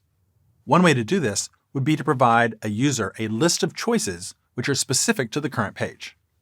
For example, a logged-in user might see a list of 4 previous orders that they've placed along with links which would let them see details. In the database, these orders might have IDs like 23, 47, 82, and 105. A direct object reference would use those ID numbers in the URL of the links. Instead, you could use numbers 1 through 4 for the URL, and then write code which determines that order number 2 is order 47 in the database. Now, the reference is indirect. The user can only ask for those 4 orders. A request for order 5 would not return anything. Being thoughtful about URLs, using access control when you need it, and using indirect object references when possible will help prevent URL manipulations and insecure direct object references. SQL injection is an attack that occurs when untrusted data is used to construct an SQL query. The data is inserted or injected into the SQL query string. It allows an attacker to execute arbitrary requests to an SQL database. SQL injection, sometimes called SQLi for short, is not the only form of code injection, but it is the most common. Most modern web applications rely heavily on databases, and by some estimates, 75% of databases use SQL. The same general principles we discuss for SQLi can be applied anytime untrusted data is used to construct a value that's used for a code or in a query. OWASP, the Open Web Application Security Project, has consistently ranked code injection as the top security threat to web applications for the last 10 years. So this subject is definitely worth our attention. SQLi is easy for attackers to detect and to exploit. Let's look at an example of SQL injection. Imagine a login form. When the form is submitted, the application code constructs an SQL query to search for a matching username and password in the user's table. Be sure to notice where the username variable is inserted into a string and how it appears in the resulting SQL. Now imagine that a hacker visits the login form. Instead of providing a username, the hacker submits a carefully crafted string in its place. Read the resulting SQL carefully. Notice the single quote right after SQLi. When it's inserted into the string, that single quote closes the opening single quote in order to break out of the intended input value. The fragment or 1 equals 1, well, that will always return true, and the double dashes indicate the start of a comment in SQL. The result is that the query will match all users, and the password clause would be ignored. Potentially, this SQLi attack could bypass the login page and grant access without the correct credentials. SQLi attacks can have many different goals. They can be used to probe the structure of a database. They can be used to steal data. This is probably the most common goal, to steal personal information, passwords, credit cards, or anything in the database that has value. They can add or change database data, perhaps to place an order or to elevate their access privileges. They may be used destructively for truncating or dropping tables. Or as we saw in our example, it may be possible to trick an authentication test so that it evaluates to true without needing the correct credentials. A well-known XKCD comic strip has fun with this idea. The school calls a mother and says they're having computer trouble. They ask if she really named her son Robert, single quote, parentheses, semicolon, drop table student, semicolon, dash, dash. She says, oh yes, little Bobby Tables we call him. His name has caused an SQL injection, which erased database records at the school. The mom says, and I hope you've learned to sanitize your database inputs. Any query which utilizes user input is vulnerable to SQLi. The most frequent area of attack are SQL where clauses. They're used to locate records which match parameters, and they incorporate a lot of data from the current request. Other query types are equally vulnerable, just not as frequently used. Insert, update, and delete statements must be considered, as well as other SQL clauses like select and order by. One variation on SQL injection is called blind SQL injection. A vulnerability may exist on a page, but it does not change the response to the browser. That means there would be no feedback to tell an attacker if it succeeded. A clever technique is to inject an SQL query which will cause the database to pause or to return a slow response if the injection works. The easiest version is to use SQL's sleep function to create a slow response. If it works, the server will pause for 5 seconds. This tells an attacker that a vulnerability exists. Then they can execute other commands blindly. Here's a more elaborate example, which, when injected, will join a new query to the original one, and then use if to test if the first character of a username is char97, which is the letter A. If it's A, then the benchmark function executes a slow process 5 million times. Otherwise, it finishes quickly. An attacker could go through the entire alphabet in a loop to determine the full username. This technique can be used to examine the structure of the database, table names, column names, as well as the values in the table rows. The attacker does not need to even see the text. They can just play guessing games and use fast or slow responses to know when they've guessed right. So, what are the solutions to SQL injection? First, you should limit the application's database privileges. Your application needs to read and write to the database, but it probably does not need permission to create, drop, or truncate tables. It probably should not be able to grant access privileges to database users. And you should never let the application connect as the root user who can do anything, including creating new user accounts. If you use the principle of least privilege, it will limit the damage that an SQL injection can cause. The most important prevention is to sanitize the input. You should always escape data for SQL before using it in a query string.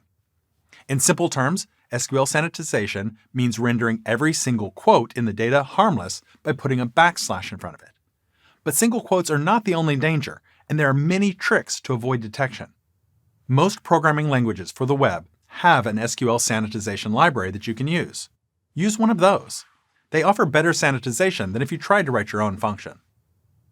One of the best preventions is to use SQL prepared statements. In a prepared statement, the SQL query is prepared with placeholders for dynamic data. It's like creating a program which expects to receive data as inputs when it's run.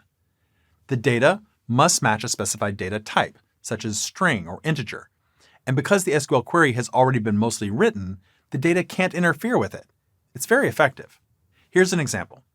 The first line sets a variable called SQL to a query string. The question mark after title indicates a placeholder for dynamic data. The second line converts it into a prepared statement, making it like a program that's ready for input. The third line adds a value as input and executes the statement.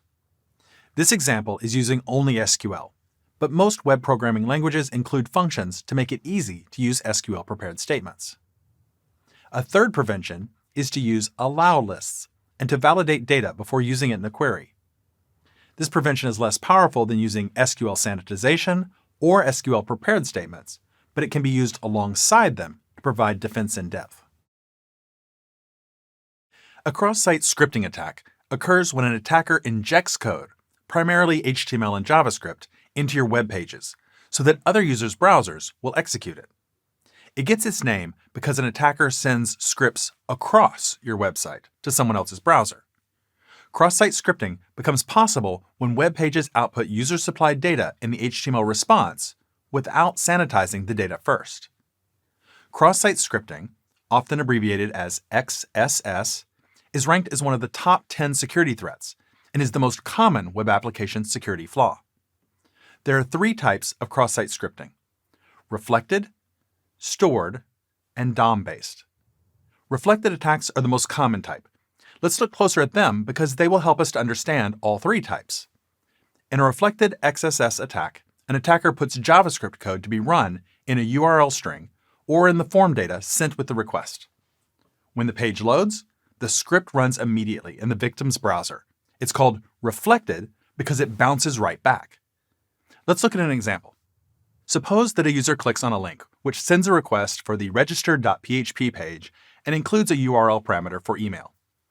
The web application gets the value of email from the parameters, drops it into a page template, and then returns the resulting HTML. Now let's imagine that an attacker posts a link somewhere. The link could be on a web page, perhaps as a blog comment or on Twitter, but often it will be a link sent in a phishing email.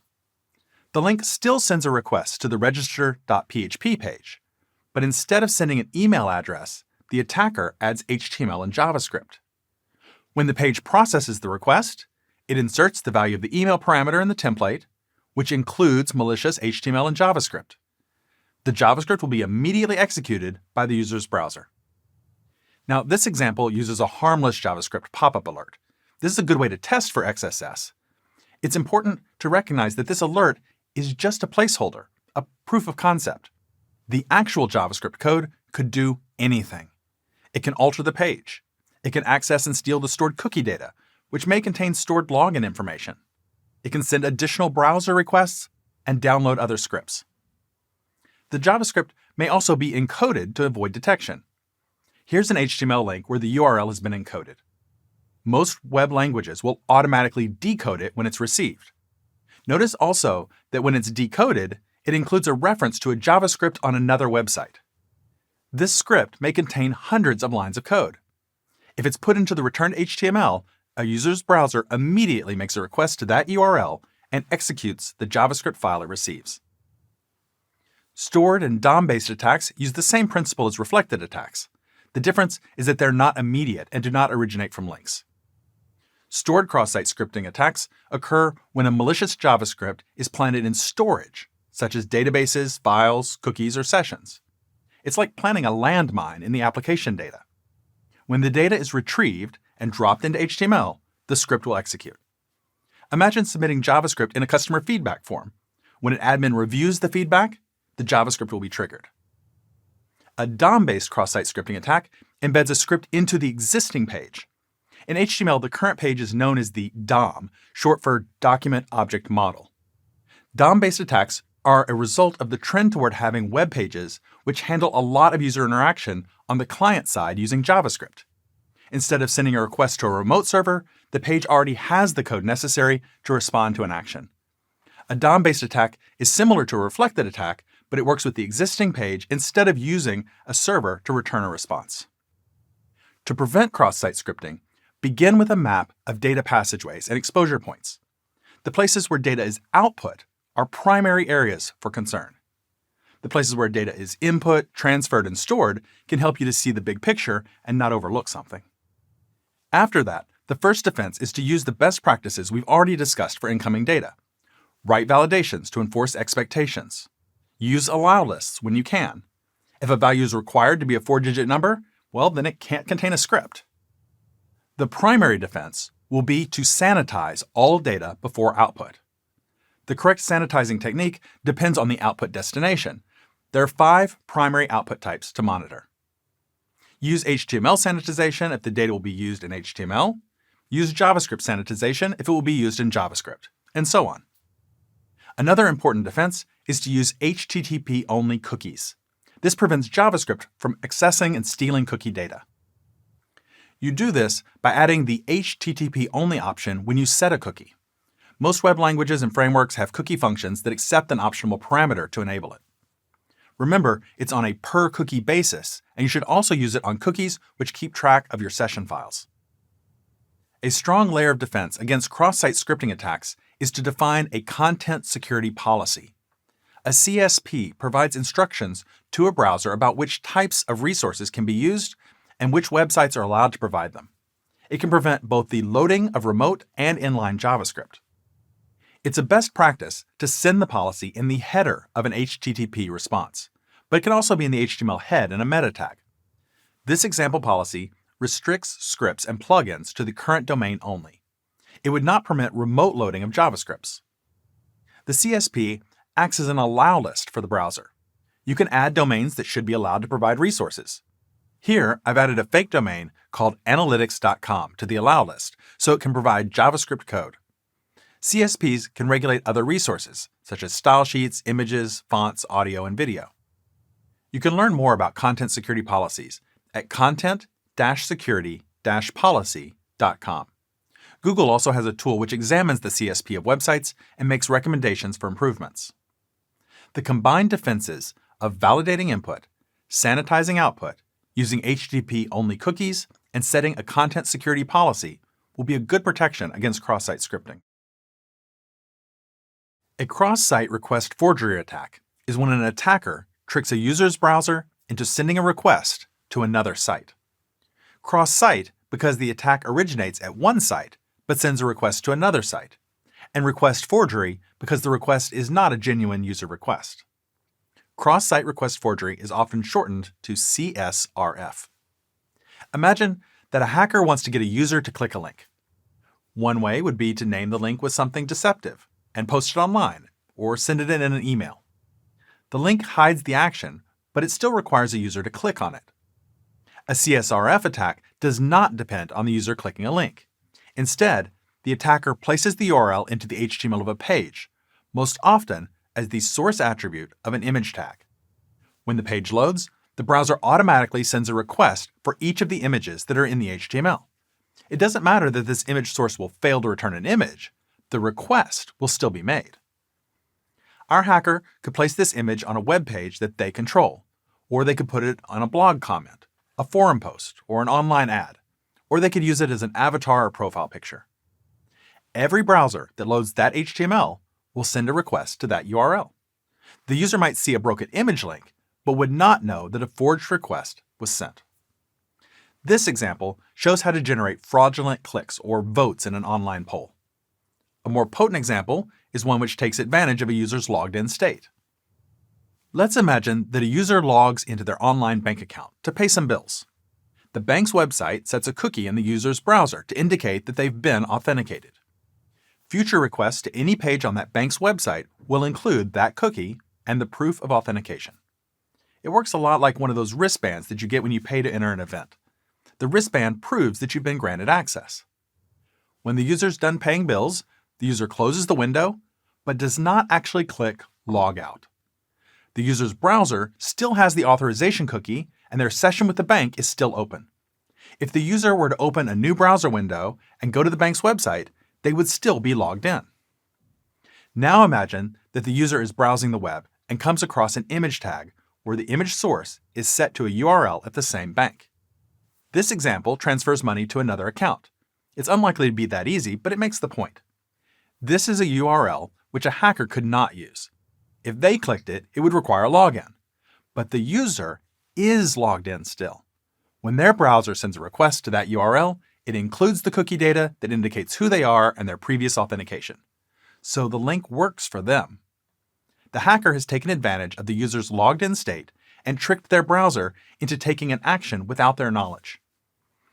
These examples use GET requests, but it's also possible to craft a form to submit a forged POST request. The user would not need to click Submit. In fact, there's no Submit button on this form. The form uses CSS to hide, and then JavaScript in the body tag submits the form when the page loads. Unlike the image examples, submitting a form would normally be visible to the user. For example, if a user was tricked into transferring funds, the bank would probably respond with a new web page which says, "Transfer completed." I think that would make any user suspicious. But the target attribute of this form sends the results to a hidden iframe. The user won't know that a CSRF attack has occurred. Attackers generally use CSRF attacks to make state-changing requests. The request performs an action, but the attacker cannot see the results directly since the requests are being performed by other people's browsers. An attacker would just see the results indirectly. A poll being swung in their favor, their bank account is suddenly larger, or a configuration is changed from one setting to another. CSRF attacks can have a variety of goals. Some common examples include increasing page views for ad revenue, ballot stuffing on polls, changing a user's password or email address, logging into a site, transferring funds, or downloading malware. For all of these goals, the mechanism of the attack is the same. An attacker tricks a user's browser into making a request to another URL without the user's consent or knowledge. Let's learn how to protect our websites from cross-site request forgery attacks. The simplest defense against CSRF attacks is to put some thought into which pages use GET and POST requests. Use GET requests for retrieving data, not for actions which make changes. Use POST requests, such as form submissions, for actions which make changes. An image source tag will always send a GET request. The HTML is expecting to read an image, not to make a change. If the bank required transfers to use POST requests, then this URL would be rejected for being the wrong request type. Now, this does not prevent CSRF attacks, but it prevents those that are easiest to craft. The strongest defense against CSRF attacks is to use CSRF tokens. Here's how it works. First, you generate a long, unique random string which can act as a token. Then you store it in the user's session data. The session data is usually kept on the server, so the user or an attacker would not be able to inspect it. When you create an HTML form, you include the token in the form data. Make it a hidden input field. When the form's submitted, the value of the CSRF token will be included in the form data. The code that processes the form data can verify that the form is authentic by retrieving the token stored in the session and comparing it to the token sent by the form. If they match, the form is authentic and not forged. If the token is missing or does not match, then the form data is rejected as being fake. This is a simple CSRF token implementation, and there are variations and improvements which can be made. A token could be only valid for a limited time period. The form token and the session token could be different, complementary values. For example, encrypting one string could return the other string.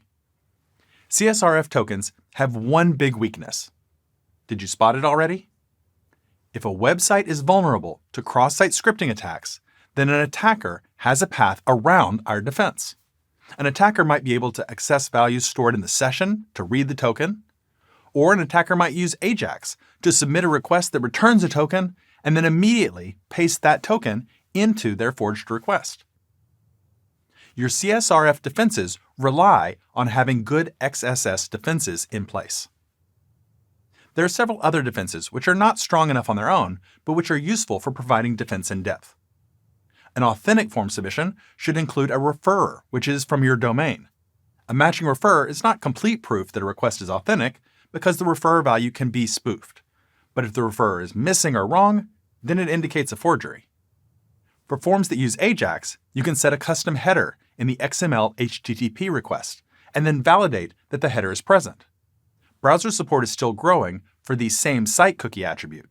It's similar to the HTTP only attribute, but it prevents the browser from sending cookies with forged requests. Some actions are extremely sensitive. For example, changing a username, email, or password, modifying security preferences, or transferring money. The best protection for these pages is to require a second action to confirm the change. It could be a confirmation page before an order is submitted. Some sites use a CAPTCHA image to test whether a person is present. Or it could require reauthentication by providing a password again. A CSRF attack would not be able to respond to the confirmation request. A confirmation page is overkill on most forms, but it can be worthwhile in some places. Regulating GET and POST requests and using CSRF tokens, with help from these other defenses, will protect your site from CSRF attacks. Browser cookies are easily viewed, easily manipulated, and easily stolen. They're out of view enough that they may seem like private data, but they're not. In many browsers, a user can go into the Preferences area and inspect their cookies. Recently, some browsers have made cookies a little harder for a basic user to inspect, but there are still ways to view them, such as using a browser's developer tools. Cookie data also may be visible while in transit. Cookie data is sent in plain text in the header of every request to the web server. An attacker with the ability to observe network traffic will see them. This is easy to do on an open Wi-Fi network like those found in coffee shops, hotels, and airports. Cross-site scripting attacks can also be used to get cookie data. Here's an example in PHP. I've split the URL up to make it easier to read. It uses JavaScript to get the cookie data, and then it pings a URL that the hacker owns with the cookie data in the query. Once an attacker can view a cookie, they can steal it. Now, stealing a cookie doesn't mean removing it as if it were a physical object. An attacker steals a cookie by placing the same values in a cookie on the attacker's browser. Or an attacker can forge a request and include the cookie data as if it were their own. Alternatively, an attacker could modify the cookie value to suit their purposes. So, how can we keep other people's hands out of our cookie jar? The best prevention is not to put anything of value in the cookies. Limit them to storing unimportant, non-sensitive data. For example, it would be appropriate to store a user's default language preference. That's not sensitive data. An attacker gains nothing by stealing it. But it would not be a good idea to store a token that grants access to a restricted web page. If an attacker stole that data, it would be like a magic key to a user account. A better place for sensitive data is in a session. Sessions are usually stored in a database or a file on the server side. A reference identifier, or session ID, is stored in the user's browser as a cookie, so that the session file can be looked up on every request. With a session, sensitive data stays on the server, so it can't be observed in transit or in storage. Of course, the session ID will be observable in transit and in the cookie data, so additional precautions still need to be taken to protect it.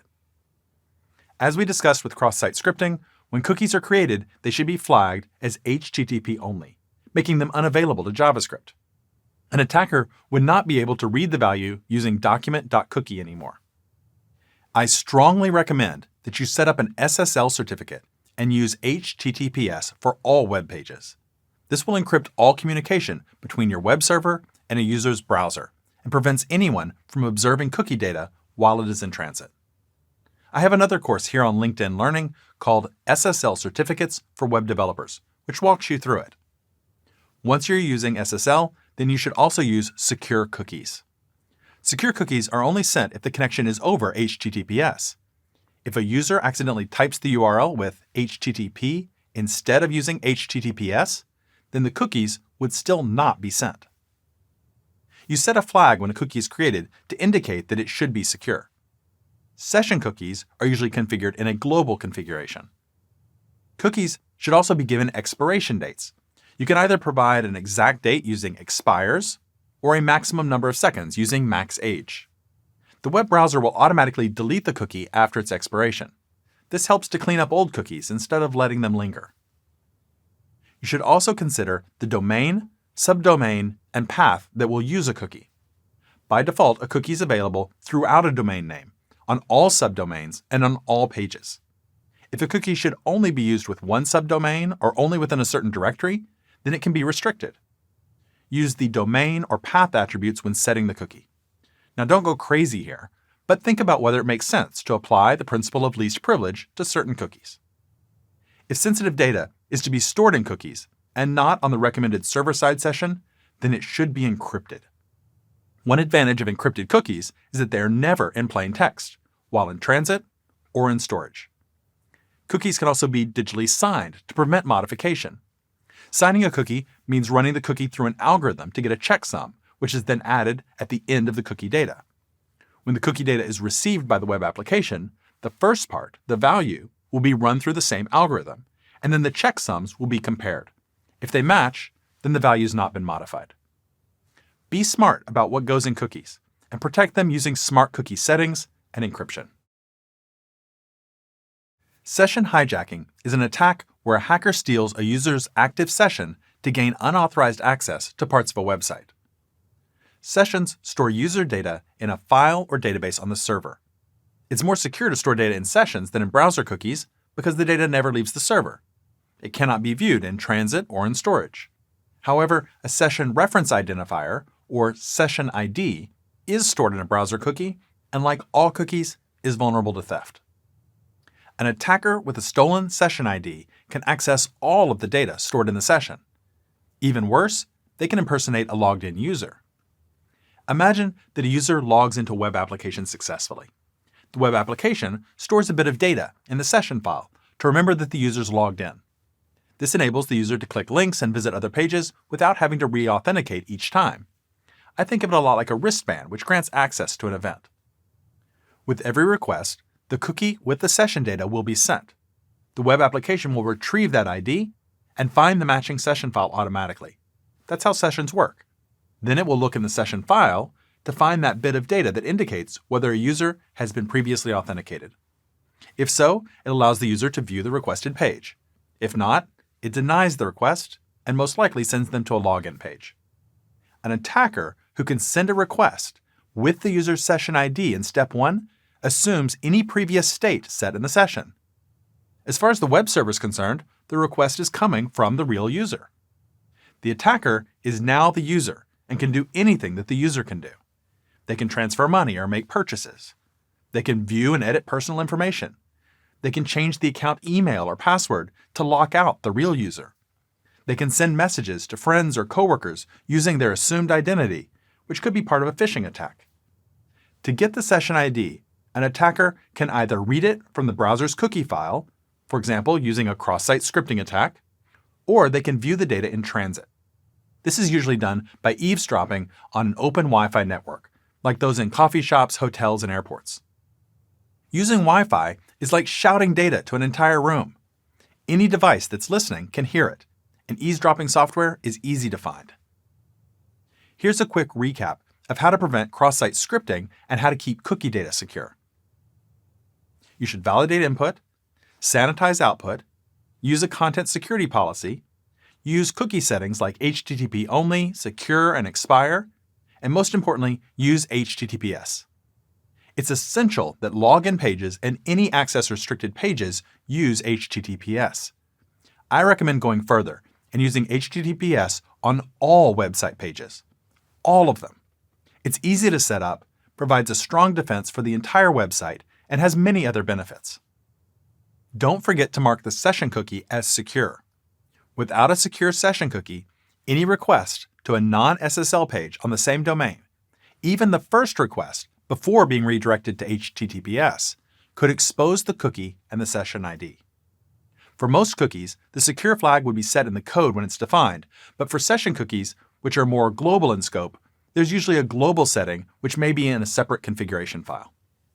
There are several other defenses against session hijacking. Expiring and removing old session files regularly is a best practice. Fewer sessions stored means fewer sessions which can be hijacked. A script can be run nightly which checks the last activity or login for all users and removes stale sessions. Or an expiration check can be performed whenever a request is received. Whenever possible, destroy the session when a user logs out. Don't just remove a user's authentication status from the session file. An attacker who possesses a session which is currently logged out could wait for the session to be logged in again before they use it. A strong defense against session hijacking is to regenerate session identifiers periodically and at key points. Regenerating a session ID invalidates any previously stolen session IDs. It's most important to regenerate the session ID after a successful login. Any existing session data is maintained, only the identifier is updated. Regenerating a session ID forces attackers to find a recent session ID and is also a major defense against session fixation attacks. There are two commonly recommended defenses which I do not recommend. The user agent string describes the browser type being used. Testing to make sure it matches the user agent string used at login is not a strong defense. While the user is unlikely to change browsers between requests, the user agent string can be discovered and forged. Testing for an IP address, which was used at login, is not a strong defense, and it can cause problems. IP addresses may be shared among several users. A user and an attacker on the same Wi-Fi network may have the same IP address. It's also unreliable for legitimate users on mobile networks who may change IP addresses while they're traveling. You can prevent session hijacking if you protect the session cookie, use HTTPS on all pages, and then expire, destroy, and regenerate sessions at key points. Session fixation is an attack where the attacker provides a user with a valid session identifier. It's similar to session hijacking, but reversed. Instead of stealing a user's session ID, the attacker gives the user a session ID, one that the attacker controls. In both cases, the result will be that the user and the attacker are using the same session identifier. The purpose of the attack is the same.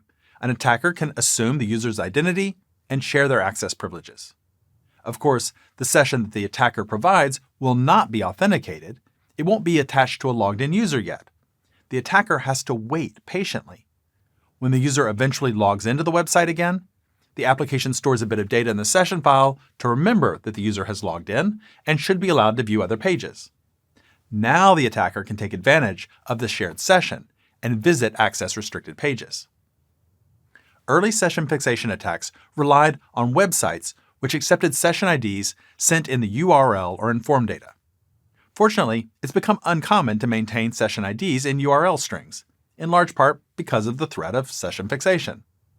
For example, in 2002, PHP changed the default configuration to turn off this ability. However, session fixation remains a threat. An attacker can set the user's browser cookie to a preferred session ID in other ways, such as using cross-site scripting, as in this example. It may also be possible to set the cookie data using a person-in-the-middle attack. That is when an attacker inserts themselves in the line of communication between the browser and the web server. The attacker secretly relays and possibly alters the communication between the two computers. When done well, the attacker will be invisible and the computers will believe that they're communicating directly. An attacker may take over a router or create an evil twin Wi-Fi router to position themselves in the middle. But person-in-the-middle attacks can also use malware and other techniques. How can we prevent session fixation? First, never accept session identifiers as get or post variables. Only accept session identifiers from cookies. This removes the easiest way to set a session ID. This is likely the default setting, but it's worth being sure, especially in PHP, which used a different default in the past. Next, use cross-site scripting defenses. Validate input, sanitize output, send a content security policy, and use smart cookie settings, like HTTP only, secure, and expire. Most importantly, use HTTPS. These steps keep cookies secure during storage and transmission.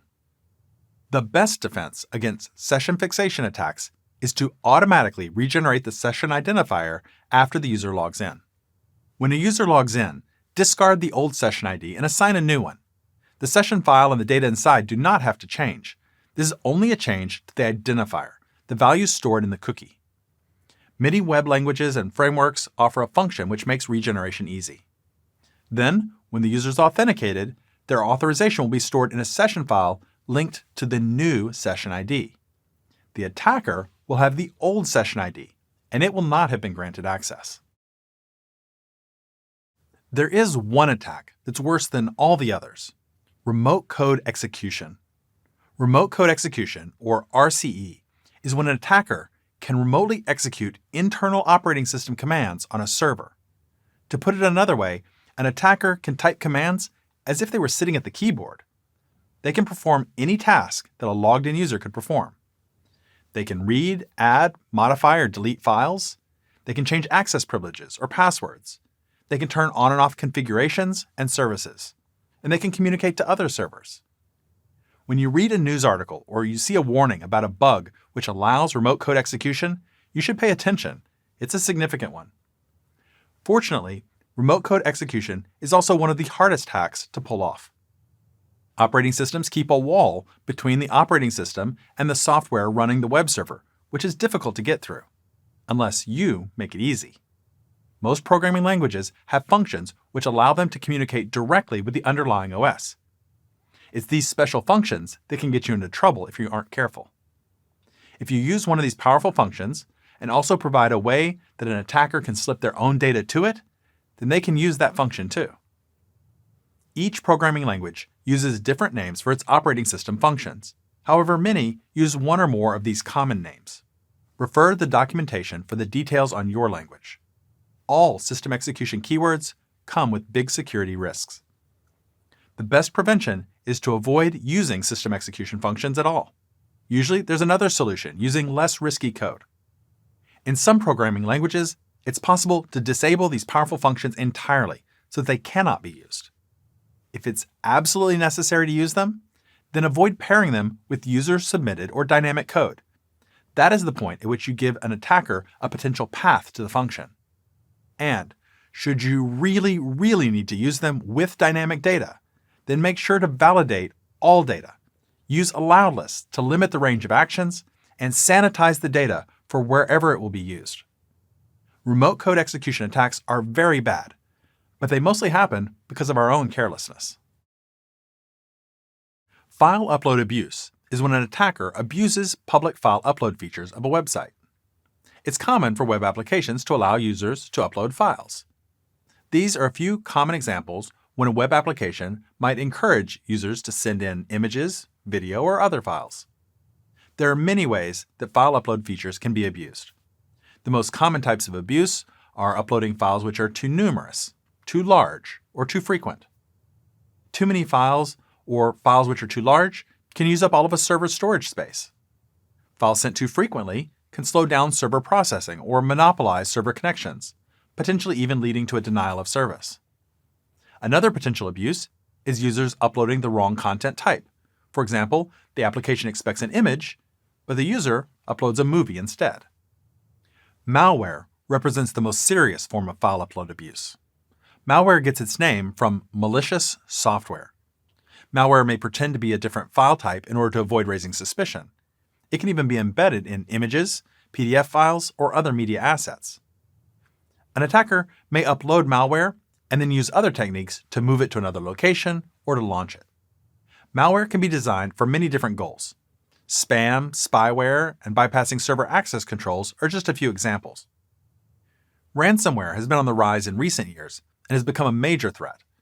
Most ransomware encrypts all files and then demands a ransom to learn how to decrypt them again.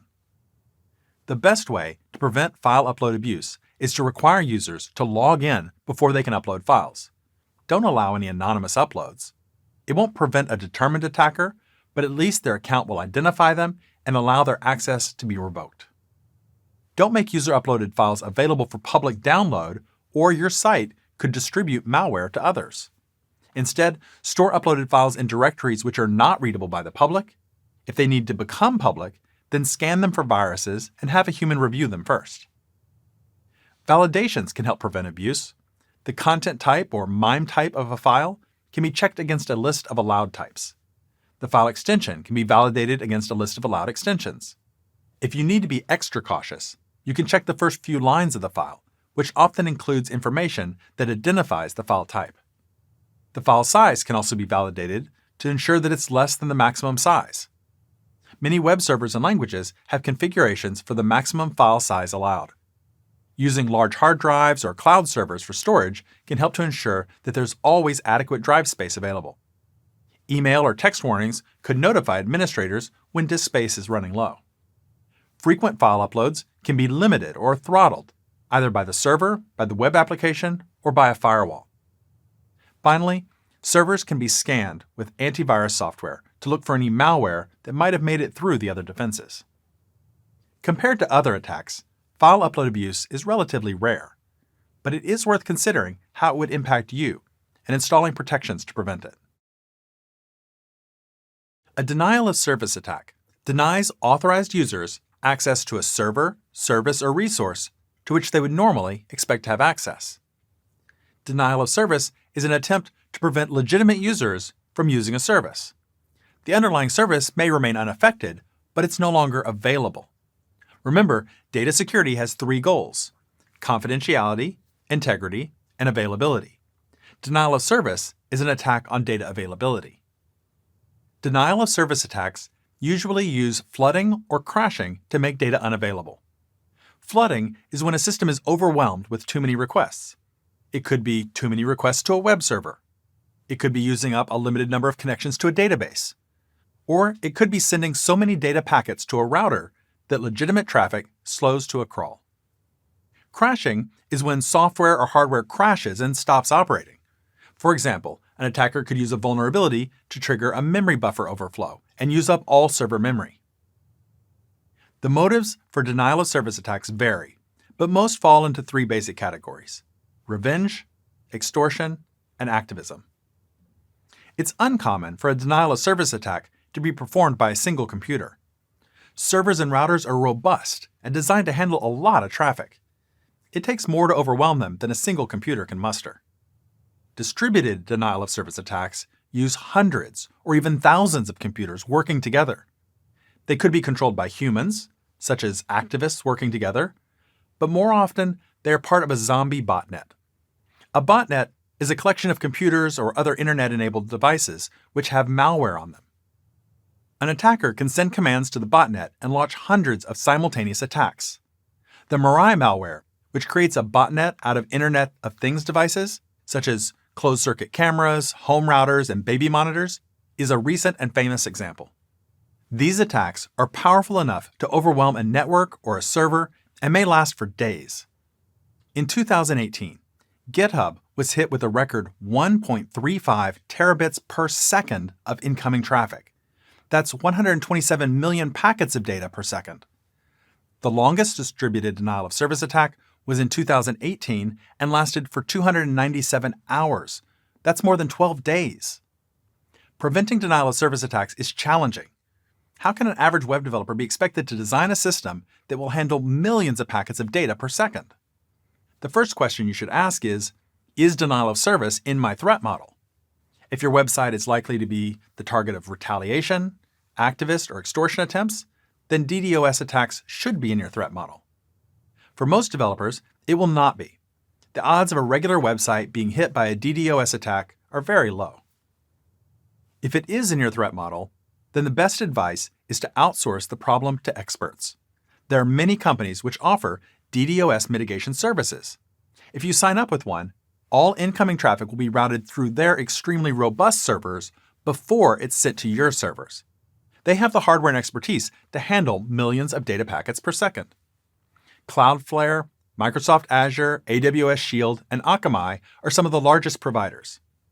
Project Shield offers free DDoS mitigation to websites that have media, elections, political, and human rights content. These are frequently targeted sites which typically cannot afford expensive solutions. If you decide not to use DDoS mitigation services and suddenly see a spike in your traffic, first see if it might be legitimate traffic. A low-traffic website can get a big boost if it gets mentioned on television or in popular culture. Increasing available RAM, deploying additional servers behind a load balancer, or talking with your ISP may be enough to get you through the rush period. If it is malicious traffic, then your remaining choices are throttling, filtering, sinkholing, or blackholing the traffic. Throttling is regulating the flow of input to keep it below a maximum level. It's also called rate limiting. It slows down malicious activity. Filtering applies a set of rules to incoming traffic. Requests of certain types or with certain characteristics are allowed, and all others are quickly rejected. Sinkholing redirects the traffic to a new destination. This is usually a server which can capture and analyze the traffic. Blackholing is a more extreme version of sinkholing. All traffic is rerouted to nowhere, also known as the null resource. These are all actions that can be performed by firewalls. Hardware firewalls are more robust, but software firewalls are a less expensive option. Internet service providers, or ISPs, may also be able to help. If a website gets hit by a DDoS attack, the ISP may start blackholing the traffic immediately to avoid harming other customers who share hardware or infrastructure with the targeted server. A combination of relying on experts and these techniques will help to mitigate the potential damage from denial of service attacks. Thank you for watching this course on the foundations of web security. We've covered general security principles, the importance of filtering input and controlling output, and looked at some of the most common attacks. Before I leave you, there are a few additional points I'd like to share with you which do not fit neatly into the previous chapters, but which are very important. First, it is essential to regularly update all software. Security vulnerabilities are reported and patched constantly. Hackers pay attention when security fixes are released so that they can quickly use the vulnerabilities before everyone upgrades. When a new version comes out, patch immediately so that you win the race against the hackers. Second, back up your data. Code, database data, configurations, assets, everything. Make automatic backups as well as backups to an offline hard drive. Remember, one of the goals of data security is to maintain data availability. Hard drive failure, hosting companies being unavailable, and ransomware, where files are encrypted and unavailable until a ransom is paid, are real threats. Backups make systems resilient to data loss. Third, don't forget to secure your domain. Domains can be stolen or hijacked. Use multi-factor authentication for your domain registrar and wherever your DNS configuration is hosted. Use DNSSEC, short for Domain Name System Security Extensions, when possible. DNSSEC is designed to protect applications from fake or manipulated DNS data. Fourth, server security is a bigger topic than what we've discussed here. While we've touched on some points, we focus primarily on developer security. The general security principles still apply, but you should also consider whether you need antivirus software, a firewall, and intrusion detection and prevention systems. Small personal websites may not need these for their threat model, but a large corporate website likely will. Finally, I encourage you to join the security community. Follow people who post about security on Twitter. Twitter is where a lot of security news breaks first. Read blogs and search for topics you want to learn more about. If you can, attend conferences where you can share and learn from the experience of others. Security threats and defenses are constantly evolving. Being part of the community will help you to stay up to date on the changing landscape.